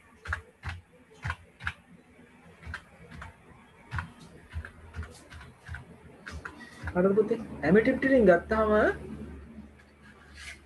ඔය දෙකම බ්ලොක් වෙනවා ඇමිටිප්ටින්ට ආයෙ සිලෙක්ට් කර ඉන්න බෑ ඇමිටිප්ටින් කෙනින්ම නොරැඩනින් අප්ටේට් එකක් නවත්තනවා ඇමිටිප්ටින් 5ST අප්ටේට් එකක් නවත්තනවා හරි දෙකම නවත්තනවා නිසා අතුරු ආබාධ හරිම වැඩි ඒ නිසා වෛද්‍යවරු තීරණය කරනවා මෙයාට හරි අමාරුයි මේ බේත් බීවම මොකද නොරැඩනින් වැඩි වෙනවා කියන්නේ අනුවේගී ලක්ෂණ වැඩි වෙනවා අනුවේගී ස්නායු පද්ධතියේ ලක්ෂණ වැඩි වෙනවා heart rate එක වැඩි වෙනවා තව ඒ වෙනවා විශේෂයෙන්ම මෙයාගේ මස්කරනික් side effects තියෙනවා ඒ කියන්නේ තොලකට වේලෙනවා එහෙම හරි අමාරුයි හරිම අප්‍රසන්න බෙහෙත් ගෲප් එකක් මේ ට්‍රයිසයික්ලික් ඇන්ටි ඩිප්‍රෙෂන් කියලා බිව්වම මිනිස්සුන් ආයේ බොන්න හිතෙන්නේ විතරක් අතුරු ආපාත හරි බැරලාත් විස වුණොත් එහෙම මැරෙනවා ඇයි මැරෙන්නේ විස වුණොත් එහෙම බැරලාත් විස වුණොත් එහෙම මේ ඩ්‍රග් එක ඕවර්ඩෝස් වුණොත් එහෙම නොරැඩනින් හොගාල වැඩි වෙනවා නොරැඩනින් වැඩි වුණාම heart rate එක SA node එක උත්තේජනය වෙන heart rate එක හොඳටම වැඩි වෙනවා ඇන්ජයිනා හැදෙනවා මයෝකාඩියල් ඉන්ෆාක්ෂන් ඇති මැරෙයි හරි ඇන්ජයිනා හැදිලා heart attack හැදිලා මැරලා යන්නත් පුළුවන් මේ බෙහෙත් වැඩිපුර පිටේනවා එහෙම බොන බෙහෙත් වර්ග නේ ඒ නිසා වෛද්‍යවරු තීරණය කරා හරි අපි එහෙනම් මෙයාට බලපාන්නේ නැති මෙයා විතරක් බ්ලොක් කරන බෙහෙතක් ගමු කියලා හරි මොකද ඒතර නොරැඩනින් රීඅප්ටේක් එකට බලපෑම් කරන්නේ මම මේ කියන බෙහෙත් වර්ග මම නිකන් ඔයාලට ආසහින්ද කියන්නේ හරි එහෙම බෙහෙතුත් තියෙනවා හරි එතකොට ડોක්ටර් තීරණය කරනවා හරි මෙයාට අමාරුනේ මම මෙයාට ඊළඟ ප්‍රෙස්ක්‍රිප්ෂන් එකේ දෙන්නේ මෙයා විතරක් බ්ලොක් කරන බෙහෙතක් කියලා මම කොළ පාටින් දැම්මේ නිල් පාටින් දැම්මේ මේක එයා බ්ලොක් කරන්න පුතේ 5ST රීඅප්ටේක් එක විතරයි මේ පැත්තට අතවත් තියන්නේ නොරැඩනින් රීඅප්ටේක් එකක් නැහැ ඒ නිසා නොරැඩනින් වැඩි වෙන්නේ නැහැ ඒක නොරැඩනින් රීඅප්ටේක් එක නවත්තන්නේ ඒ නිසා නොරැඩනින් රීඅප්ටේක් වෙනවා ඒ නිසා නොරැඩනින් උපාගමිය තුල වැඩි වෙන්නේ නැහැ 5ST වැඩි වෙනවා 5ST වැඩි වුණාට ලොකු අවුලක් නැහැ 5ST අහිංසක කෙනෙක් එච්චර අවුලක් නැහැ මෙන්න ඒ જાති බෙහෙතක් තමයි අපි කියන්නේ ෆ්ලුවොක්සිටින් හරි ෆ්ලුවොක්සිටින් හරි මම දැන් ෆ්ලුවොක්සිටින් ප්‍රසඩෝල් එකක් මම අයින් කරනවා හරි ෆ්ලුවොක්සිටින් කියන්නේ හරිද ෆ්ලුවොක්සිටින් කියලා කියන්නේ 5ST රිසෙප්ටර් පමණයි බ්ලොක් කරන්නේ හරි 5ST රිසෙප්ටරට අපි කියන අනිත් නම තමයි සෙරොටොනින් රිසෙප්ටර් 5ST රිසෙප්ටරට කියන අනිත් නම තමයි සෙරොටොනින් රිසෙප්ටර් ඒ නිසා මේ බෙහෙත් ගෲප් එකට අපි කියන SSRI කියලා සිලෙක්ටිව් සෙරොටොනින් රීඅප්ටේක් ඉන්හිබිටර්ස් කියලා කියනවා උදාහරණ ෆ්ලොක්සිටින් සර්ට්‍රලින් හරි එසිට්‍රොප්‍රාම් පැරොක්සිටින් කියලා ගොඩක් තියෙනවා ඒවා බය වෙන්න එපා කියලා ඒක ඉස්සරහදී අපි හිමින් දිග අරගෙන යමු හරි මේ මතක තියාගන්න අදහස ගන්න අපිට සයිල් ප්ලාස්මෝපට්ලේ කැරියර්ස් බ්ලොක් කරන්න පුළුවන් මෙන්න තියෙනවා හරි මේක by acting on membrane bound carriers transporters හරි බ්ලොක් කිරීමක් කරන්න අතරම හරි ඇන්ටි ડિප්‍රෙෂන් තමයි උදාහරණ මේ දීලා තියෙන්නේ හරි දැන් මේකෙම තියෙනවා මම පස්සේ නිකත් කරලම පස්සේ අපි සයිල් ප්ලාස්මෝපට්ලේ මත ටික ඉවර කරලා මම ඉන්ටර්වල් එකක් දෙන්න හරි මම මේවා බස ගාලා යන්නේ නැති ඔයාලට මේක එපා නේද හරි එහෙනම් මේක ඉතින් මාක් කරගන්න ඇති නේද ඒක කොට මාක් කරගන්න මේ දෙන්නම බ්ලොක් කරන මෙඩිසින්ස් තියෙනවා කියන එක මාක් නොකරගත්තත් කමන්නේ පුළුවන් නම් මාක් කරගන්න හරි ෆෝන් වල ඉන්න ස්ක්‍රීන්ෂොට් එකක් දාගන්න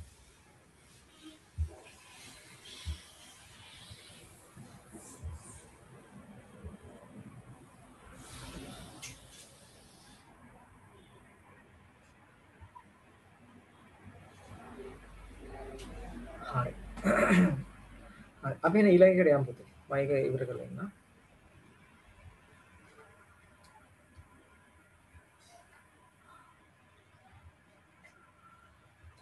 ඊළඟට සයිලෝප්ලාස්ම් පටලය ඇතුළට රිංග වෙලා සයිලෝප්ලාස්ම් පටලයත් එක්ක අන්තර්ක්‍රියා කරන ඖෂධ තියෙනවා ආයෙකෙදි සයිලෝප්ලාස්ම් පටලයේ තියෙන අවයවයක් එක්ක නෙමෙයි සයිලෝප්ලාස්ම් පටලයේ තියෙන රිසෙප්ට් එකක්වත් සයිලෝප්ලාස්ම් පටලයේ තියෙන එන්සයිම් එකක්වත් නෙමෙයි යා කිරීම සයිලෝප්ලාස්ම් පටලයේ සංයුතියත් එක්ක තමයි රියැක්ට් වෙන්නේ හරි දැන් ඔය සිහි නැති කරන්න දෙනවනේ හැලෝතේන් කියලා වායුවක් මේ කියන්නේ සිහි නැති කරන්න අපි කියන්නේ මොනවා හරි අපිට ඉන්නේ කියන්නේ මේකක් කරන්න ඕන නම් කාට හරි සර්ජරි එකක් කරන්න ඕන නම් සිහි නැති කරන්න ඕනේ. අපි ඒකට කියන්නේ ජෙනරල් ඇනස්තීසියා කියලා. ඒතර ජෙනරල් ඇනස්තීසියා එකක් කරද්දී නැත්නම් සිහි නැති කරද්දී අපි දෙනවා බෙහෙත් වර්ග කීපයක් තියෙනවා ඉන්ජෙක්ෂන් තියෙනවා ඊට අමතරව තියෙනවා ගෑසස් ගෑස් එහෙම ගහන්න තියෙන්නේ මාස්ක් එකක් දාලා ගෑස් එකක් ගන්නවා ගහපුවම සිහි නැති. ඒ සිහි නැති වෙන ගහන ගෑස් වල ඇක්ෂන් එක තමයි පුතේ මේ මම මෙකැනිසම් එක තමයි මේ දාලා තියෙන්නේ. මේ දාලා තියෙන පුතේ මේ මෙකැනිසම්. හරි. මේ තියෙන සයිල් ප්ලාස්ම පාටලේ වලට පේනවා මේ තියෙන මෙන්න මේ තියෙන මේකෙත් වලට පේන මේ තියෙන සයිල් ප්ලාස්ම පාටලේ මේ තියෙන කොළ පාට මේ තියෙන දිත්ව ලිපිඩ ස්තරේ ලිපිඩ පාටලේ. හරිද? අර අපි දෙන බෙහෙත හැලෝතෙන් වගේ බෙහෙත ඒ කියන්නේ අපි කියන්නේ විරුමින්දක කාරකේ. එහෙම නැත්නම් අපි කියන්නේ ජෙනරල් ඇනස්තෙටික් එක. ඒ කියන්නේ මුළු අය දන්නේ අපි අපේ කැරට් ටික එඩින් ගලවලා තියලා මහලා දැම්මත් අපි දන්නේ අපිට දැනෙන්නේ නැහැ. සිහි නැතිව. ඒ සිහි නැති කරන්න ගන්න බෙහෙත් වල විශේෂයෙන්ම තත්ත්වය මේකයි ස්නායු සෛල වලට මෙහෙම දෙයක් කරනවා. ස්නායු සෛලයේ සෛල ප්ලාස්ම පටලේ තමයි මේ පුතේ තියෙන්නේ. සෛලයේ නෙමෙයි සෛල ප්ලාස්ම පටලේ මේ තියෙන්නේ. හරි? සෛල ප්ලාස්ම පටලේට anesthetic molecules causing different volume changes. යා ගිහිල්ලා මෙන්න මෙහෙම සෛල ප්ලාස්ම පටලේ වොලියුම් එක චේන්ජ් කරනවා තැනින් තැන. ගෙඩි ගෙඩි වගේ හදනවා. කරලා යාගේ පාරගම්මිතාව වෙනස් කරලා ආවේග සංවේගය නැති කරලා ඒ මගින් දැනීම හැඟීම නැති කරලා. හරි? අපි දින බට් ටික කොහොම එළියට වප්පඩුවේ එළියට ගලවලා තියලා වෙන කාගේරි වහයි කරත් අපි ගන්නවා. හරි? හරි. මෙන්න මේ නෝට් එකට පාඩම් කරන්න එපා. මම නිකන් දැන්නේ. මොකද්ද කියලා වල බලන්න නිසා. හරි? ඒ කියන්නේ එහෙනම් අපි දාන්න සෛල ප්ලාස්ම පටලය නේද? සෛල ප්ලාස්ම පටලයත් එක්ක කෙලින්ම රියැක්ට් වෙන බෙහෙතුත් තියෙනවා නේ. සෛල ප්ලාස්ම පටලයෙන් සමග කෙලින්ම රියැක්ට් වෙන බෙහෙතුත් තියෙනවා. නේද?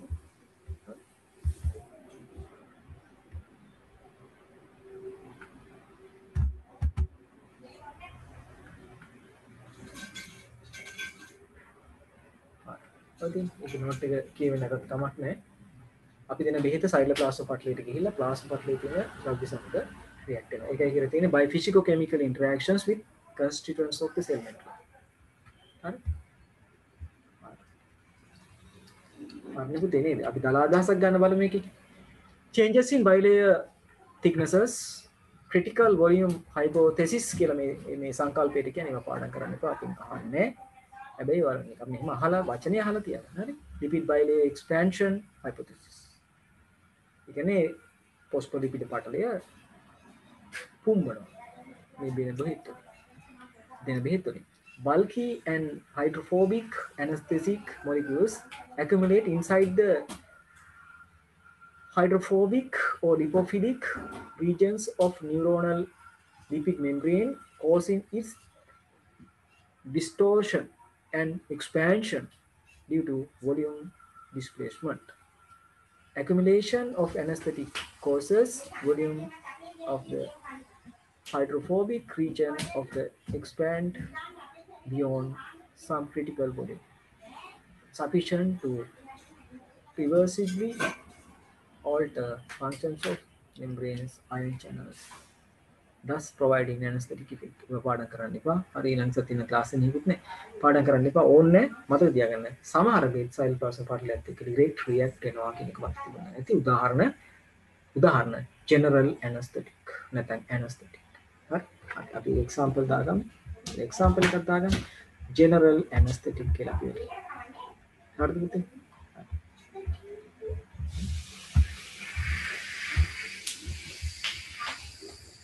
එක්සැම්පල් එකක් දාගමු. මම PDF එකට එක දාලා එවන්න. ඇනස්තෙටික්. හැම එකම නෙමෙයි.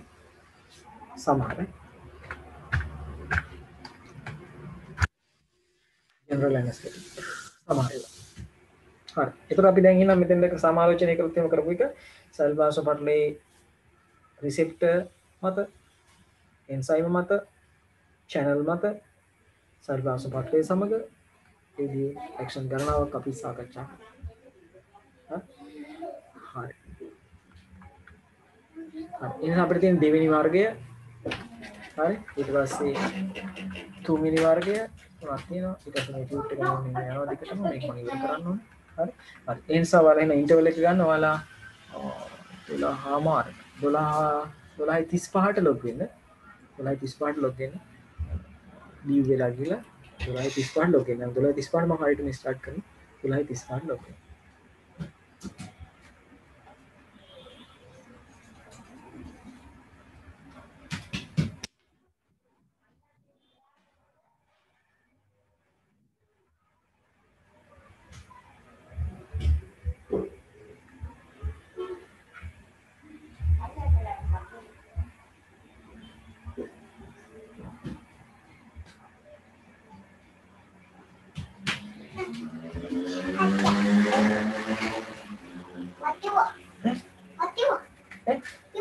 කොහොමද කොහොමද බා අම්මා කොහොමද මේක ඔය ස්කූලේට ගන්නේ